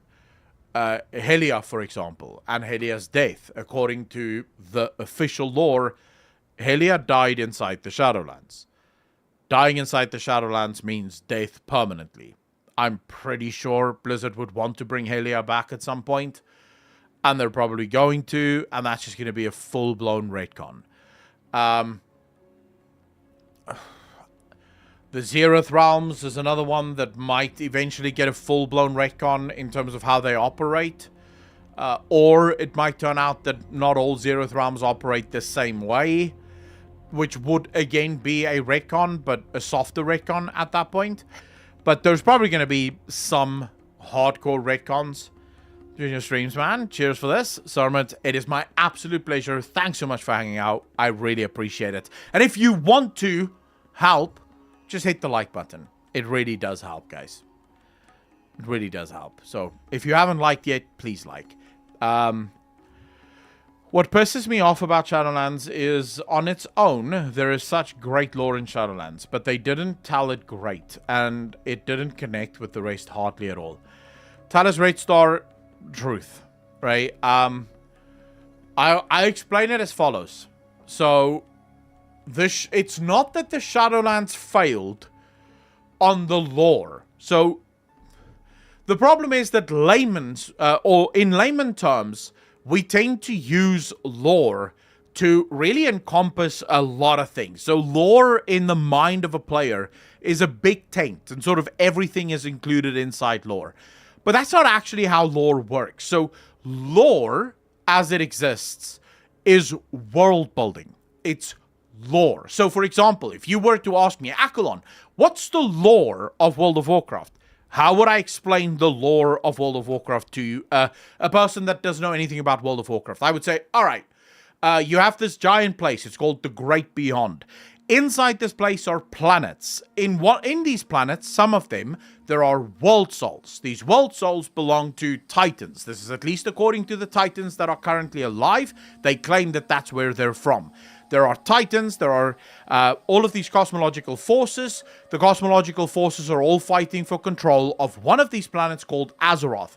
Azeroth is either the strongest of all of the titans or the oldest of all. That's lore. Then there's another part, right? And the other part of it is, how is lore presented? Lore is presented through narrative. And that's the most important part. So you can have games like Elden Ring, for example, or early World of Warcraft. If we go back to Classic, TBC, Wrath, even Cataclysm, it was really only in Mist of Pandaria that Blizzard started to make a giant shift away from pure world building as a mechanism of telling the lore of World of Warcraft towards a more mixed approach, where the game would actually also have a lot of narrative elements to it. Now, that change had good and bad sides to it, but if you think back to early World of Warcraft, the game mostly just world building. Not much narrative in the game. If you wanted narrative, you had to buy the books, because most of the narrative was locked inside the books, which worked perfectly fine, and most of us love that, because yeah, I can play the game and have fun and raid and dungeon and all the rest of it. And yes, there would be items that tell great parts of the story. There would be here and there a quest that would have something that would be really cool. But for the most part, not much narrative in the game. If I want narrative, I read the books. Then there's a shift. Shadowlands, brilliant lore. From a lore perspective, so from a world building perspective, amazing. So interesting. So much potential. The thing that let Shadowlands down was the narrative. Narratively, it was rushed for the most part. A lot of it felt rushed. A lot of it felt like, as I've said before, it feels like they realized too late that this isn't going to work. They realized too late that Shadowlands wasn't going to operate. And then they decided to just give up. And in giving up, it left the story in this sort of weird place where you've already embarked on this narrative-rich expansion, but now you're not actually going to tell that story because you don't have time to tell that story. So instead, you're just going to rush it to finish it as quickly as possible. You take Korthia, for example. It was supposed to be the City of Secrets, this giant place that just filled with lore, and it ended up not being that at all, which suggests that they ran out of time. They didn't have time to make Korthia the way that they wanted to make it, and of course they had a lot of problems, right? They had serious problems. There were internal struggles. You had a bunch of really bad people working at Blizzard doing really bad things. You had the lawsuits. It was just plagued with issues that wasn't doing it any favors from a lore perspective, or a narrative perspective, rather. But that's usually how I describe the problems with Shadowlands. It's not a lore problem, it's a narrative problem. Digit, how you doing, brother? Pure in shambles, game in shambles. Yeah, I mean, everything was just on fire during Shadowlands. What I think we don't talk about often enough, and it should be mentioned, and I think to some extent they're praise where praise is due. The developers of Blizzard, the fact that given not that long ago, Blizzard went through a series of events that for a lot of companies would be the end of that company. And if you think about it, right? Blizzard was dragged in front of government tribunals and government court cases for a lot of bullshit, right? They were dragged by every single journalist and every single YouTuber almost for all of the disgusting things that was happening inside that company. They had an expansion where there were so many dead months in that expansion where no new content came out. Just so much BS that most companies wouldn't survive that. For most companies, that would be the final death knell in what is otherwise a pretty storied career. And yet, it survives. And not only does it survive, but now, just over 2 years later, it thrives. It stands on the cusp of a brand new expansion that I think universally most players are looking at it and saying, I can't wait. I can't wait to see what happens next. It's going to be brilliant. It's going to be beautiful. It's going to be interesting. To my mind, at least, I think Blizzard should be given praise for that. I think Ian and the team should be praised for that. The fact that they brought the game back from near extinction level events. And bro, I have to say, in preparation for today's stream, I spent the last 4 hours reading a bunch of interviews and a bunch of articles and stuff about WoW. I want to praise Blizzard again for communication. I mean, the communication, as someone who's played World of Warcraft since the early days of Classic, I can tell you, this is the best communication we have ever had from Blizzard ever. Even during the glory days of World of Warcraft, communication was never this good. To give you just a bit of an example of what I'm talking about, we used to get super excited for a thing that was called Blizzard Developer Water Coolers. It was a giant blue post, ever so often, like every month, 2 months, 3 months, a giant blue post that would tell us what the developers were talking about around the water cooler. And we got super excited for that. It was like, oh, there's another water cooler coming. I can't wait. That was fucking it, right? Like, people would get super excited because finally the developers are going to be talking to us, right? And they're going to bless us with their light and their information is going to rain down upon us. And we would stream the water coolers and we would read it together and everyone would get super excited. Now, if Blizzard just released a blue post every 3 months, people are like, dude, what the fuck? Why?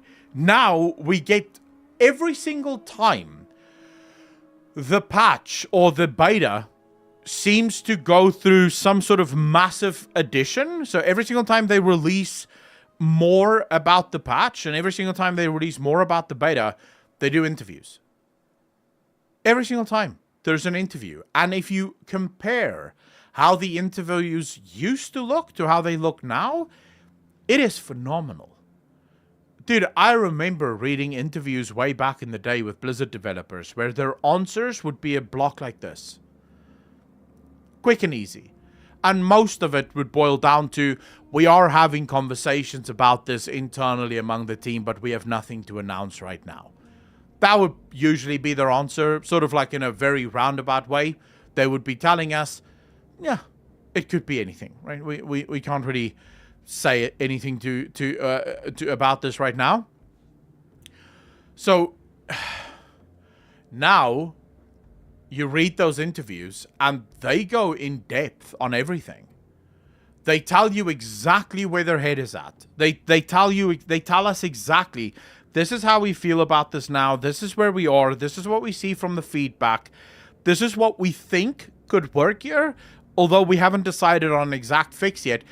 They even, in this latest interview, explain what they think a fix could be for personal auras. They haven't decided yet on a fix, but they do explain what they think potentially could be a fix for personal auras. That would never have happened in old Blizzard.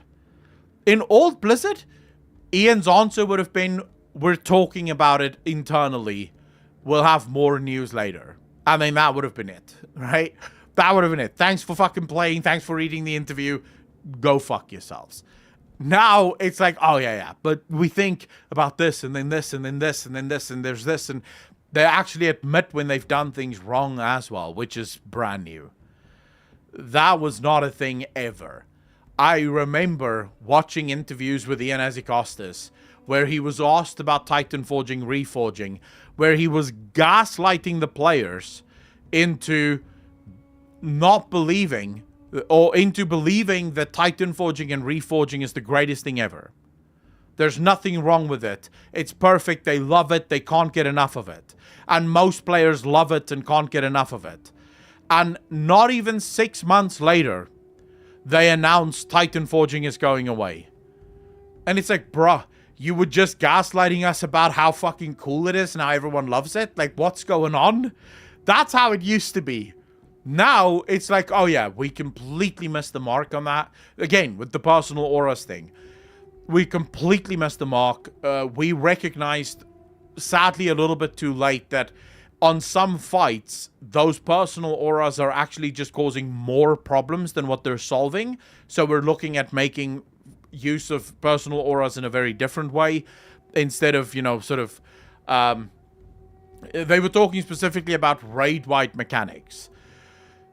Their idea was to put raid-wide mechanics into personal auras so people would have to actually look and work together. And instead what they saw was that people were making macros and using other add-ons to try and figure out how to stand and where to stand. Which just made it less fun to play. So they're gonna make personal auras more personal. If it's something that you yourself have to look out for and you can fail on this, then it's going to be a personal aura and it's not going to be trackable by add-ons. And raid-wide mechanics will be more... If the whole group has to do something, that's no longer going to be a personal aura. So if there's raiders here that might like that, go for it. Private auras, personal auras, I view it as the same thing. I think it's interchangeable. Because ultimately it does the same thing, right? It's a personal one. Only you can see the thing or the effect on you. Ian continues to be the head of WoW, right? Yes. Ian is still the head of WoW. I'm still looking at the company as a whole, while most people here only look at the WoW team, though, through rose-tinted glasses. Z-Vengeance, I mean, to my mind...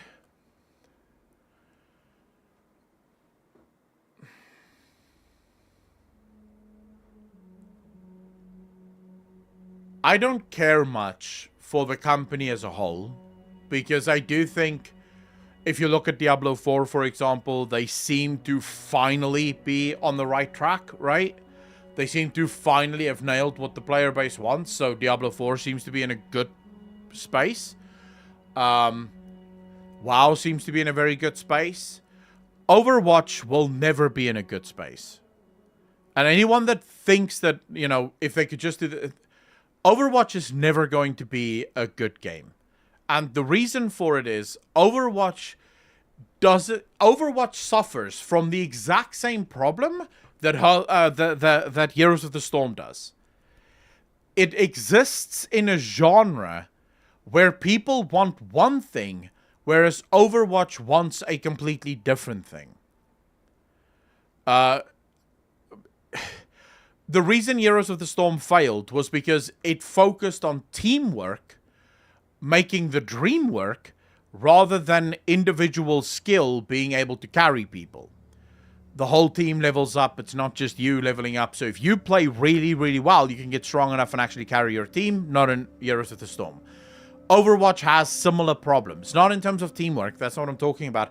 But, for example, hitboxes in Overwatch is a lot more forgiving than in almost every other shooter game out there. Arena shooter specifically.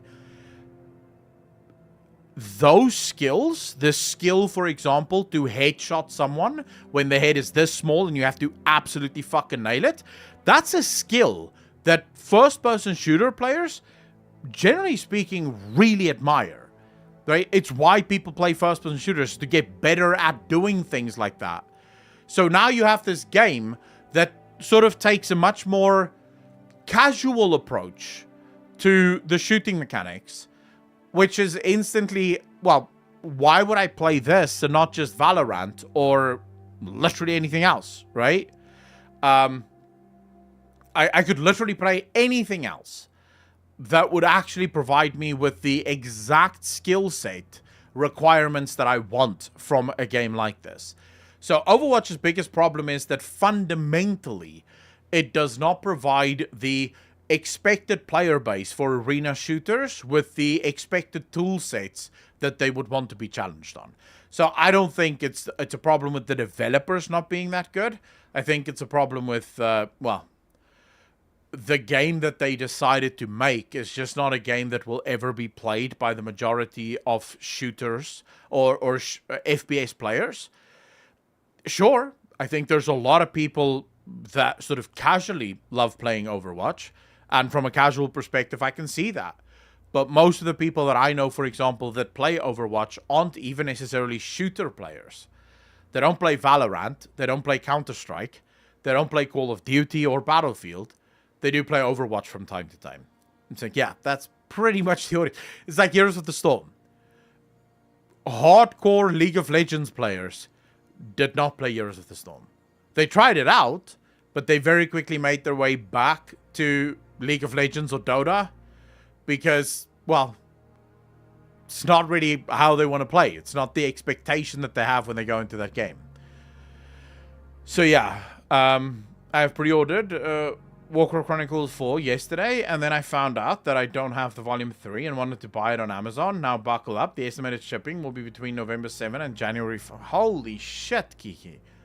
That, really? That long? Let me just quickly see.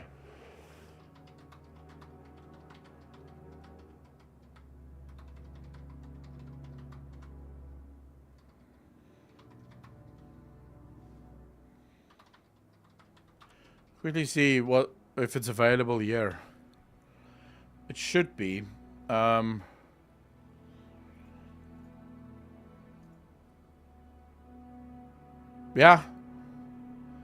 it's available here. I know that doesn't help you much, but yeah, exclusive books in South Africa does have it. I don't know if they ship internationally, but they do seem to have it in stock, so you could always order it here if you want it.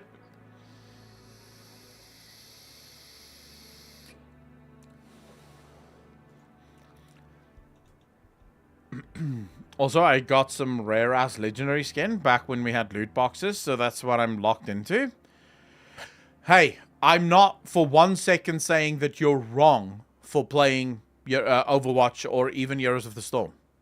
Do your thing, you know? I think one of the key things that people have to move away from, and I myself have been a perpetrator of this, is telling other people that they're wrong for enjoying something. That's not how enjoyment works. Enjoyment is incredibly subjective. One person can like a thing I find this so often in the housing debate with World of Warcraft, where the player base seems to have this thing where if I don't like it, then no one will like it. And I say, well, no, you don't have to like it. It's perfectly okay if you don't fucking like it. There are people that like it, right? And it doesn't hurt you if housing is added to the game. In no way, shape, or form does it hurt you, but it does benefit a pretty sizable chunk of the player base that wants that thing. So yeah, why not? I don't know. It's something that you sort of, I think, you learn with time, and also I think with age, to appreciate the fact that different people play the game differently and play different games, and it's perfectly okay for them to do exactly that. But I have a thing that I want to talk to you guys about. Now, this is going to be spoilers for anyone that doesn't want spoilers. You need to be aware of this. It's kind of big because I know, at least, I don't know when this will be a big bad.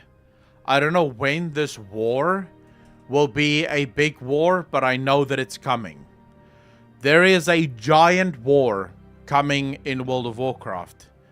And by the time that war arrives, I don't think we'll be ready for it. There is a conversation currently on the PTR that does some incredible stuff. The conversation is between Farron and Anduin. Farron is the chick that has lost her arm and her eye. She is a Rathian. Farron and Anduin talk about Farron's homeland, a place purely known as the Empire. A couple of very interesting things start to come out of that. Now, please note, what we know about the Empire is as follows. We know that they were Arathians, so they lived in Arathi Highlands. They left the Arathi Highlands at some point. We're not entirely sure, at least from the information that I currently have. I don't think we know when they left Arathi. We do know that they left, and they went somewhere. Again, we have no idea where they went. What we know about the Empire is that it is magnificent. That's the word Farron used. She says it is magnificent and bathed in light. It also suggests that as a people, so culturally, what do these people act as? What are they like? They appear to be incredibly stoic and also incredibly one-track minded. It appears as if there is some form of caste system almost in that place, where Farron tells Anduin if her parents had their way, she would have been in a library somewhere studying or doing economics. So some form of caste system. The way she escaped that life is by stowing away on a ship, the very ship that came to the center of the earth, so to speak, that is now cut off from the Empire. They can't go back to the Empire. Now, the other thing, culturally at least, that seems to stand out is that this Empire is incredibly xenophobic.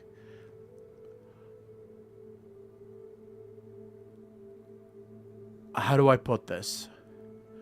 Anduin makes mention of the fact that he would love to meet the Emperor of the Empire. He would like to go there one day. And she smiles, but almost warily smiles. And she goes, I don't think that would be a good idea. The Empire would not take kindly to you or to the beings that you align yourself with. The Empire does not accept anyone that isn't human, and perhaps even more importantly, anyone that isn't Arathian. This would track with them serving the light. And for those of you, so I'm going to venture a guess here as to their history. They may have left Azeroth shortly after or shortly before the fall of Lordaeron.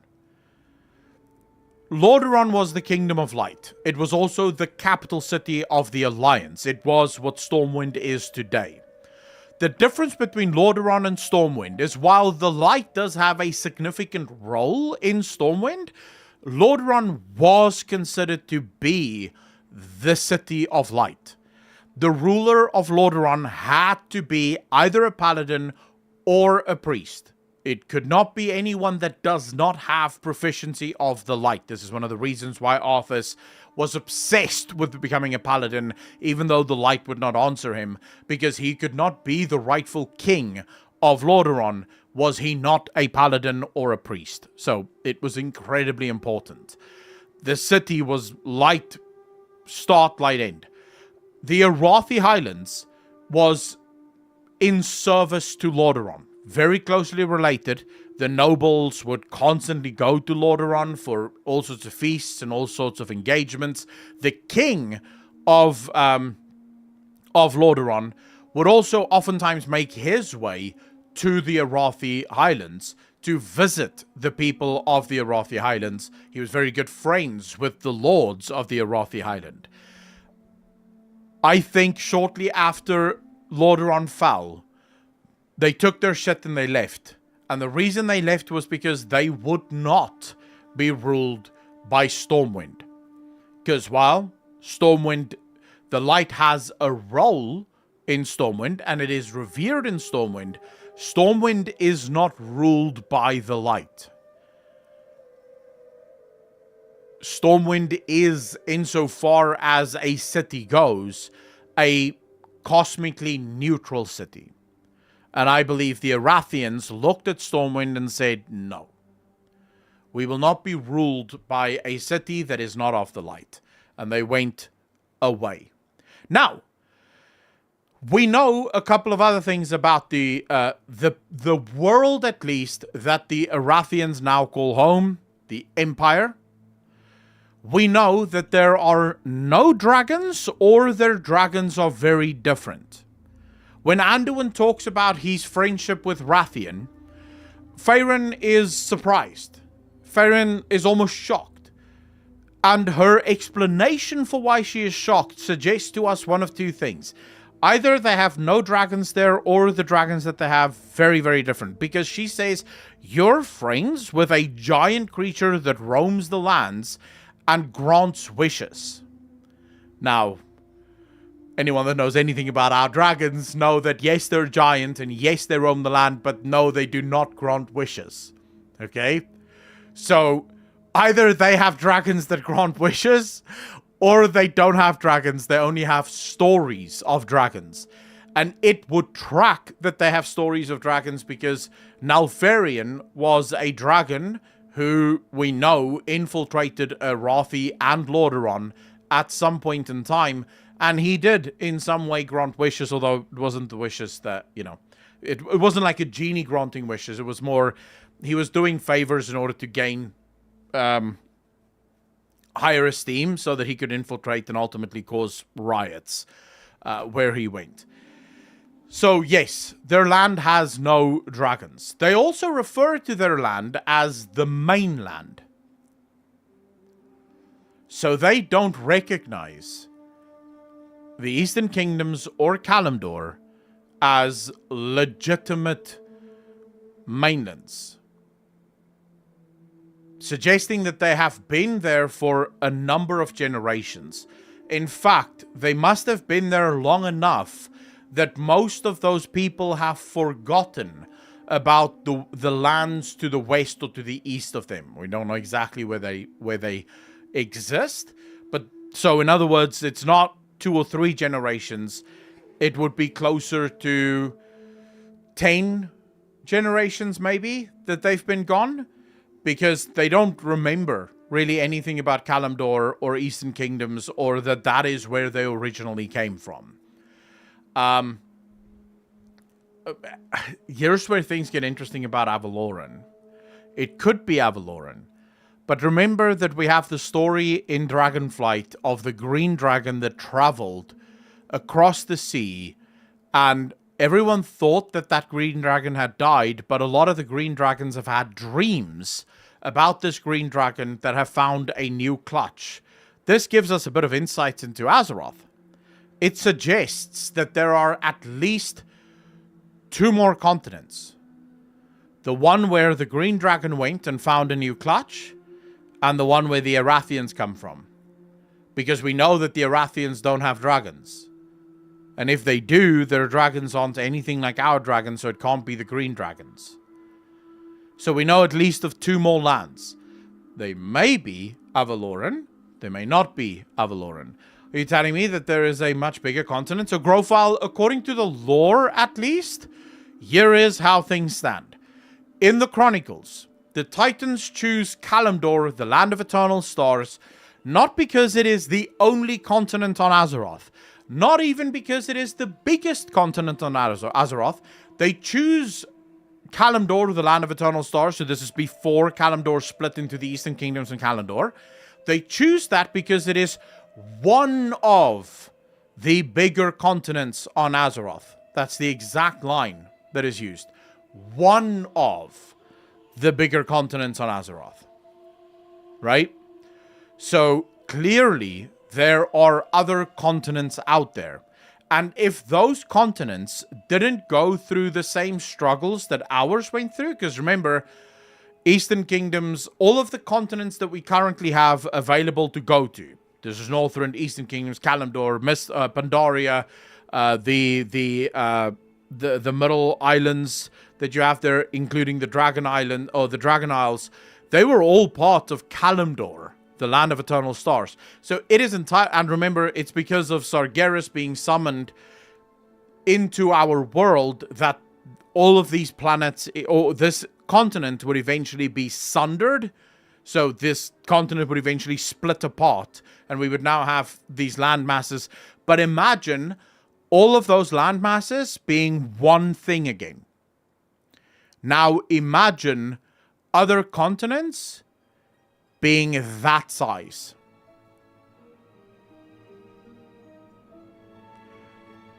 That might be how big their land is. That might be how big the Empire's land is. The size of the old Land of Eternal Stars. Which is why to them there is no other Azeroth. We know that they have no fealty or loyalty to Anduin Wrynn. Because Faerun warns Anduin. You believe me, you don't. Let me see if I can find the line for you guys. Here we go. So Faerun says to him, vast, powerful, and bathed in the light. The Empire is a force to be reckoned with. Anduin says, it sounds like a visit would be an interesting journey. Now, Anduin is a king. A king visiting a fellow human kingdom, it kind of makes sense, right? Why wouldn't he? Especially considering that historically, these people, the Arathians, would be part of his subjects. Faerun answers and says, to be honest, I'm not sure how kindly the mainland would take to the variety of peoples you all keep company with.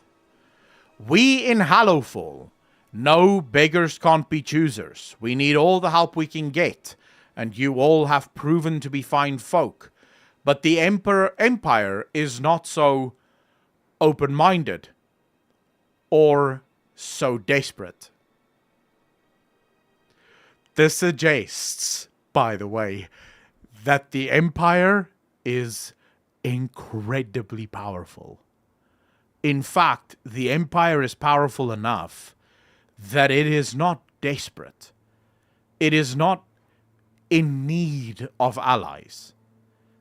It is powerful enough on its own. This brings war back into World of Warcraft in a very real way. And it almost sets the stage for an eternal war that you don't ever have to bring to an end, right? Because one of the biggest problems with the war between the Horde and the Alliance have always been it can't be eternal, it can't continuously go on because we have bigger fish to fry. But what if you introduced an enemy that is so powerful, that is so vast, and that is so xenophobic in its approach that it will never accept you as an ally? Now, for the keen 40k viewers and the 40k fans, you will immediately know what this empire sounds like. Instantly, you will know what this empire sounds like. Not only that, but there is even a bigger throwback to Warhammer 40k. The Empire has a game that they play, a sort of tabletop game, where you paint minis. I kid you not. Farron tells Anduin that was her hardest challenge, learning how to make a mini with one hand and painting it with one hand. Dude, it is obvious. The Empire is the Imperium of Man. Now, very quick overview for those of you that aren't 40k fans. The Imperium of Man, humans of Terra. Terra is Earth. The Imperium of Man is xenophobic to the nth degree. They stand for no fucking alien races. They hate anything that isn't human. And they have a pretty much a kill on sight policy when it comes to anything that isn't human. Yeah, the Imperium of Man is, they hate everything, right? And they're very stringent in their rules. Very, very, they have a saying in the Imperium of Man, which is loyalty is its own reward, right? They do not fuck around. They serve the Emperor of mankind, and it's interesting that the Empire's ruler is also called the Emperor, but they serve the Emperor with absolute fealty and loyalty. They do not go against the Emperor of mankind. So, yeah, a way to expand the game beyond the saga. Holy crap. Michael, it just makes sense. It just makes sense. It presents itself so perfectly on a platter. And what's more, Blizzard is already introducing the Empire at the start of the saga. So by the time we get to the end of the World Soul saga, the Empire is so known to us that when we get the expansion that finally takes us to the Empire, bro, we're all gonna be chomping at the fucking bit to go there, right? Stephanie, how you doing? Brickle J, how you doing? It really does. This is our next big bad. Oh yeah, 100%. WoW going Warhammer alike finally. I like how it sounds. Same, holy damn, I'm speechless. Some big brain energy there, bro. Dude, I think it just makes sense. I think it just makes sense. Aklan, but you said they left when Lordaeron fell, but they leave millennia ago, and Lordaeron fell like 20 years ago. I don't get it. Please explain. Philip, I said I think that's when they left. But this is why I told you about the fact that they don't even know about Eastern Kingdoms and Kalimdor, which suggests that they must have left long before that. Right? So I'm not suggesting, I'm saying a possible reason for them leaving, logically, would be when Lordaeron falls, right? Because they hate, they follow the light, and Lordaeron fell, they would serve Stormwind, hell no, they're gonna leave. But the fact that they don't remember the Eastern Kingdoms or Kalimdor suggests it must have been much longer, right? It has to be. Because if it was only 20 years ago, when Lordaeron fell, then the people who live there now would still remember the Eastern Kingdoms and Kalimdor, right? Because, well, they were there. They were part of those who left. But there are people living in the Empire that have no idea about any of this, right? They don't even know dragons. They have stories. Farron has a story That's the only way she knows about dragons, is that they're giant creatures who roam the land and grant wishes. If, indeed, they were on Azeroth just 20 years ago, they would know that dragons don't grant wishes. Like, that's not an explanation. It doesn't make any sense. And yet, that's the story that Faerun grew up with. That's what a dragon is. They also seem to have a game that they play that doesn't exist on Azeroth that we know, Kalimdor and the Eastern Kingdom. This is all cultural stuff, right? The games we play are cultural. Different cultures have different games. There's a game, for example, that they play here in South Africa that I've never seen any other country play. I don't know the rules because I don't play it myself, but it's a street game that they play here that I've never seen anyone else play. I don't even know if anyone else would understand the rules of the game. But it's a game that they play because it's a cultural game. It's something that they do. They seem to have their own cultural game. Now, Anduin does say that it's similar to some of the games that we have in the Eastern Kingdoms and on Kalimdor, but it's not the same. Similar, but not the same. Suggesting that it got adapted from the old games that used to be played. So this suggests that this must be a very, very old kingdom, very ancient, and they left very long ago. But then that brings up a whole new question. Why did they leave? Why? The Lordaeron one makes sense why they would leave. It gives a reason. But if it's not the Lordaeron thing, why leave? Why leave your home? Why leave your kingdom? Was there a fallout earlier? You know?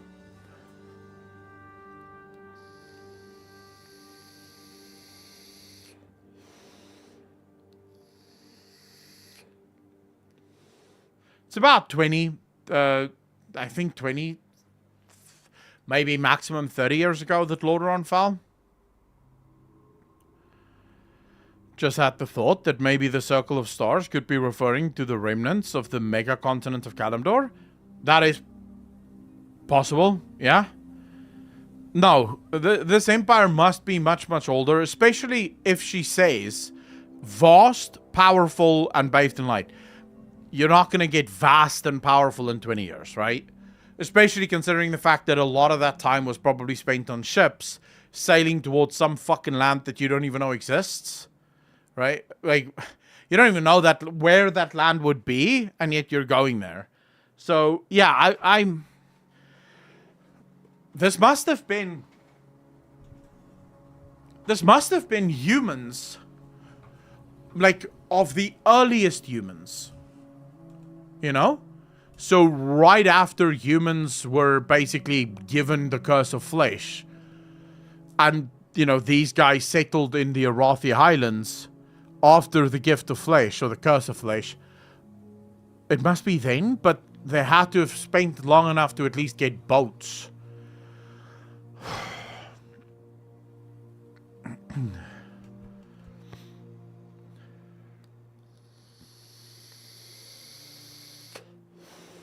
Yeah, because they are referred to as Arathians. And they call themselves Arathians because they hail from Arathi, right? And the kingdoms were founded. Yeah, so this would be 800 years before Warcraft 1 timeline. Yeah, so you're talking about a long-ass time, right?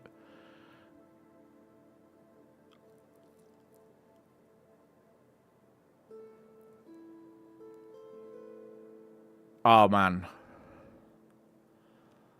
We're gonna see what an empire... Like, dude, imagine all the bullshit that we had to deal with. What bullshit did they have to deal with? Because they didn't deal with orcs, right? They didn't deal with the Horde. And if they did, based on what Faerun is suggesting here, they would have cleansed their entire land, right? They would have massacred everything that isn't human on their land because they don't allow any of this nonsense, right, to exist. So what kind of people are they? What kind of people do you think the Empire is? in Before No Bullshit's Rare Progress, one of the NPCs, if you talk to them, they get a little upset if you call them half-elf instead of Arathi. Yeah, they're a human half-elf. Well, they are half-elf, but again, so far removed from the elves are they, that it makes sense that they would be... I didn't even keep that in mind, actually. Elves are pretty xenophobic themselves, just FYI. Those of you that don't know, the elves only joined the other races out of necessity. For a long time, the elves completely closed themselves to any other races. Because xenophobia, they don't actually like any other races. It wasn't until shit got real that the elves were like, oh, oops, would you forgive us? So they probably got that gene from the elves. That sort of hyper-xenophobic gene came from the elves. And that is why they are this. And then their stubbornness probably comes from the human side. So you have a stubborn, xenophobic piece of shit that calls itself the Empire. Mixed race races. How the hell does that work? Well, Brickle J, as someone just mentioned there is one there. If you call them a half-elf, they get angry. They don't consider themselves mixed race. Right? They consider themselves pure Arathian. Whatever the fuck that means. But again, if they left the mainland, our mainland, 2,800 years ago, they don't know what an elf is. Right? They have no idea what an elf is. They don't know what elves look like. They don't know, like, to them, they are all that there is. Right? They are just what they are. So to them, it doesn't matter. None of this matters.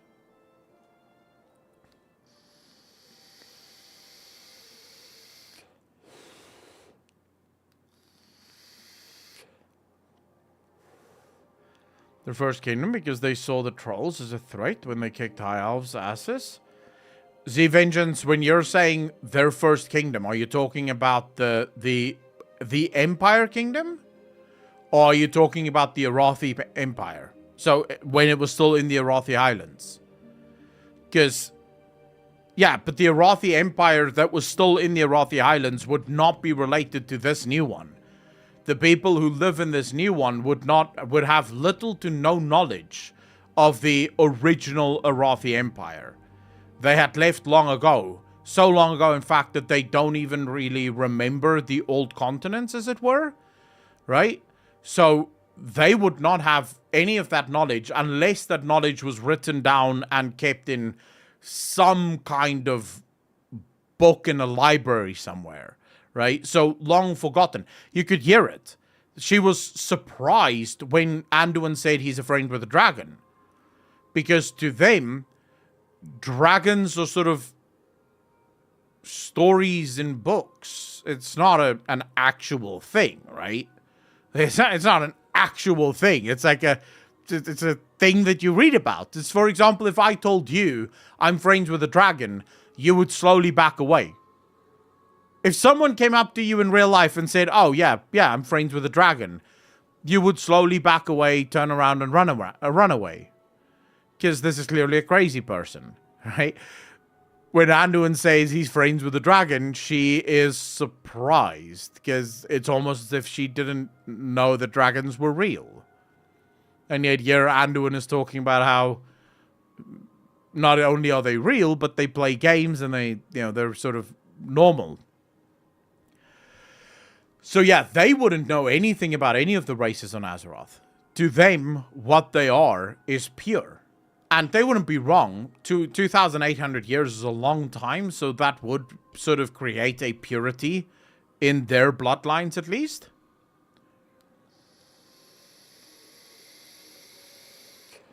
Probably earlier than that, Matt.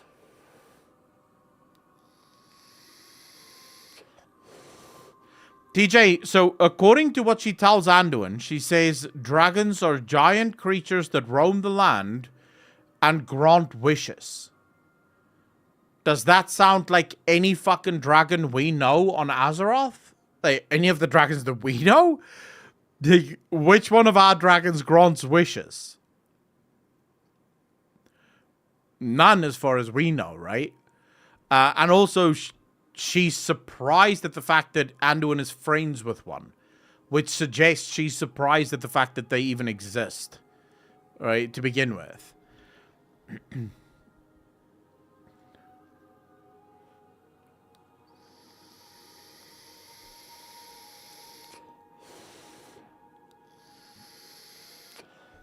So yeah, there's clearly, to me at least, this is the next big bad guy.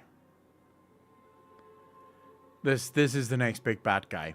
And we're gonna have to deal with this bad guy, because, yeah. I think this is how Blizzard brings the war in World of Warcraft back. Because you could have endless battles with the Empire, especially if their continent is actually as large as the Kalimdor, the Land of Eternal Stars. The amount of castles that you could siege and still never get to the actual Empire and their main castle is immense, right? Grofal, yeah. Their leader is called the Emperor.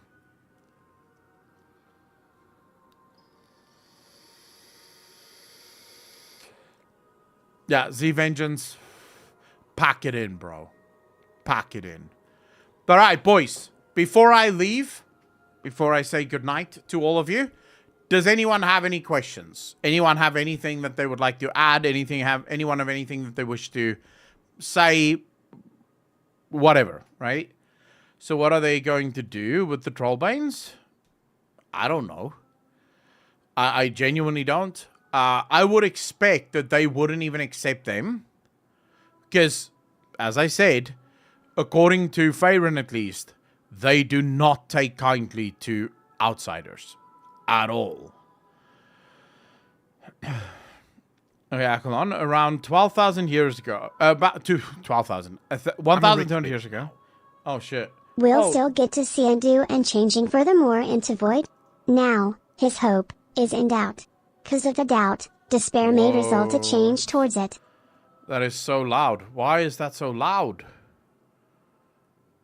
I really appreciate that, bro. Thank you so much. I think I know why it's so loud. Hold up. I'm fixing it now. But thank you so much for the $3, man. Really appreciate that. Okay. I think that should fix it. Really appreciate that. Thank you. Yeah. Digit, thank you so much for the $5, man. Really appreciate you.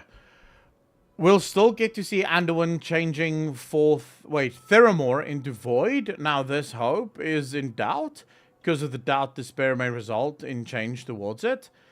Furthermore into Void, not Theramore. Sorry, furthermore into Void.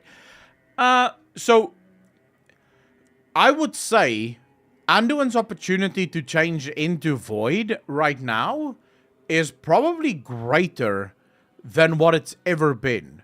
Considering the fact that Anduin refuses to use the light. I saw a video. I didn't watch the video, but I saw a video of like a title of someone. I believe it was Doran's movies, maybe, that made a video suggesting that the light had rejected Anduin and that Anduin was incapable of serving the light. But none of that is, like, it doesn't seem to be true in any way, shape, or form. If you read Anduin's short story, it's more that Anduin refuses to wield the light. Now, if Anduin refuses to wield the light because he is afraid of what he might find, then it stands to reason that Anduin is now more vulnerable to void corruption than ever before, right?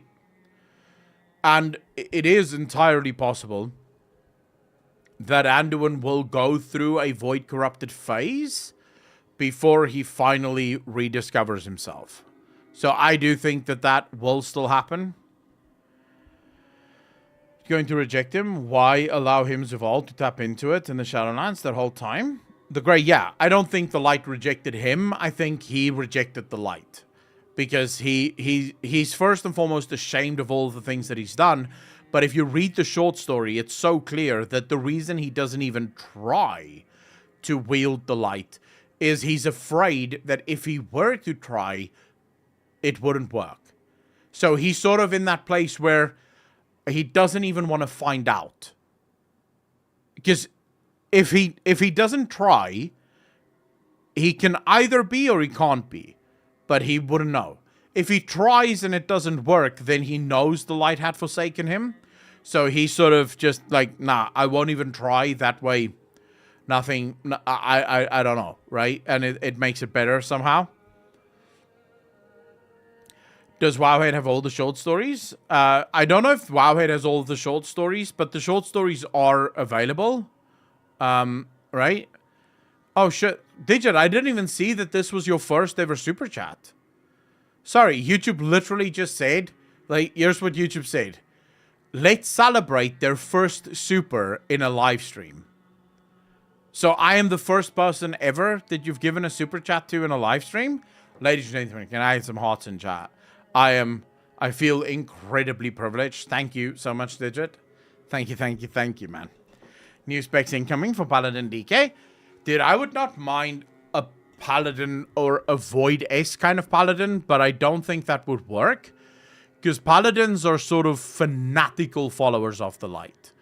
Much more so than priests. So priests are servants that use the light in order to heal and in order to protect. Whereas Paladins are more fanatical. So I would be well surprised if Paladins could ever become light wielders. I would be surprised at that.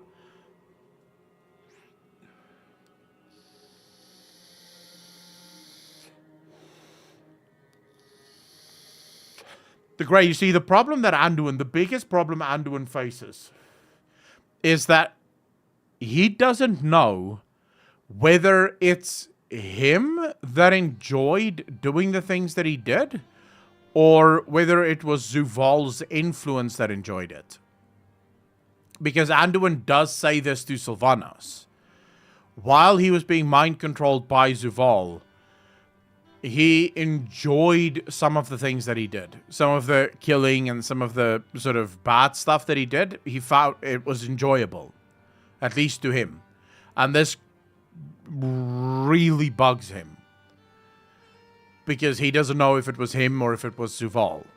So that's why he doesn't want to lose control, because he's afraid he'll go back to it, because he did actually enjoy it. And he doesn't want to become this dark weirdo.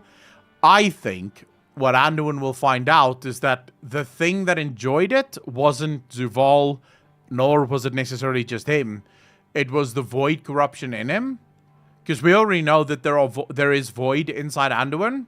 I think it's the void inside Anduin that enjoyed the killing, that enjoyed the bad things that he did.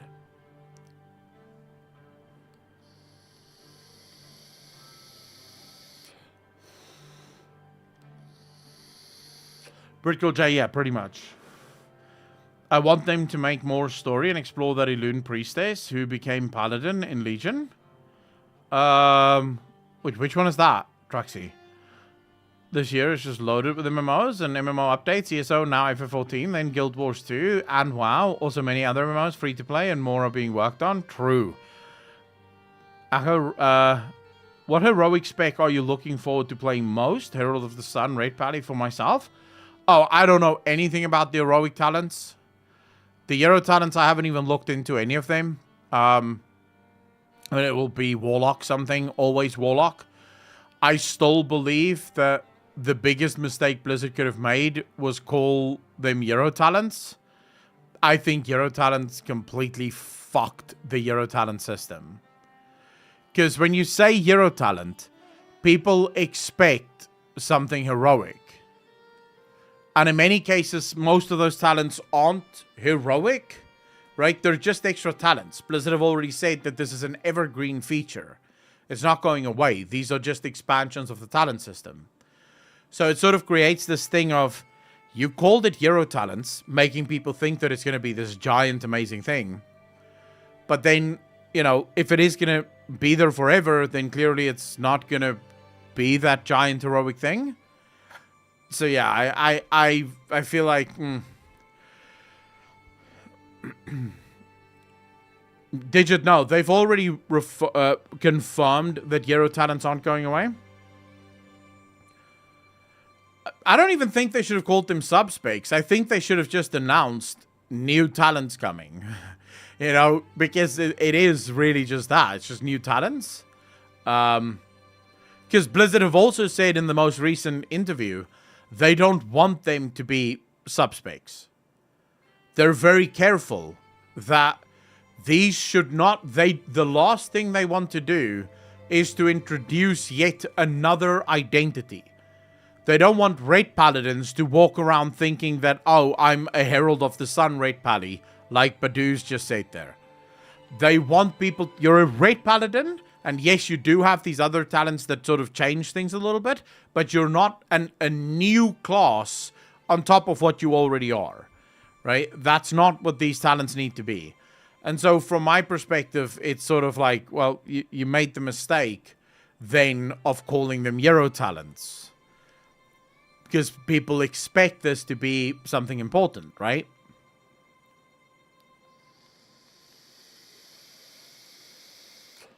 Brian, how you doing, brother?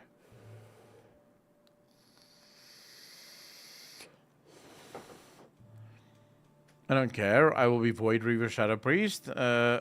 Shit looks cool as fuck. Yeah, Holy, it's not about caring or not caring. It's about perception is super important, right? The perceptions that you create inside people's minds can come to bite you in the ass.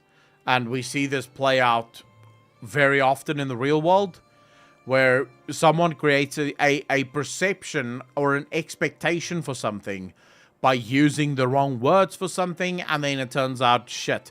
You saw this very quickly with Plunderstorm. Blizzard made the mistake in Plunderstorm of not testing it on the PTR, not telling players what it was, except for a giant pirate skull.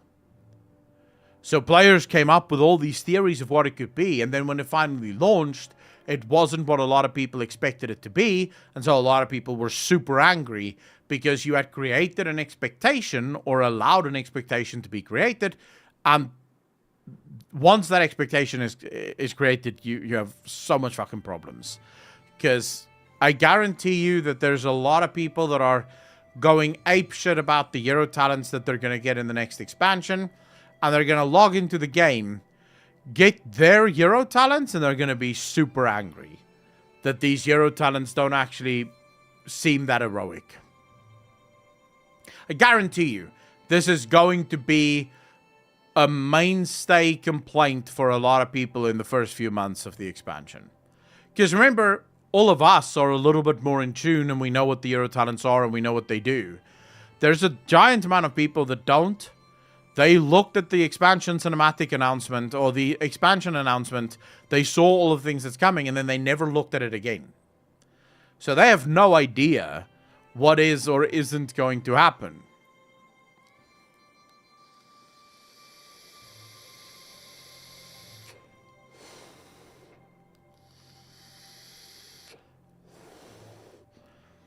It's cosmetic and just didn't feel like it. In Ragnarok Online, you have like base talent specs and then the higher ones.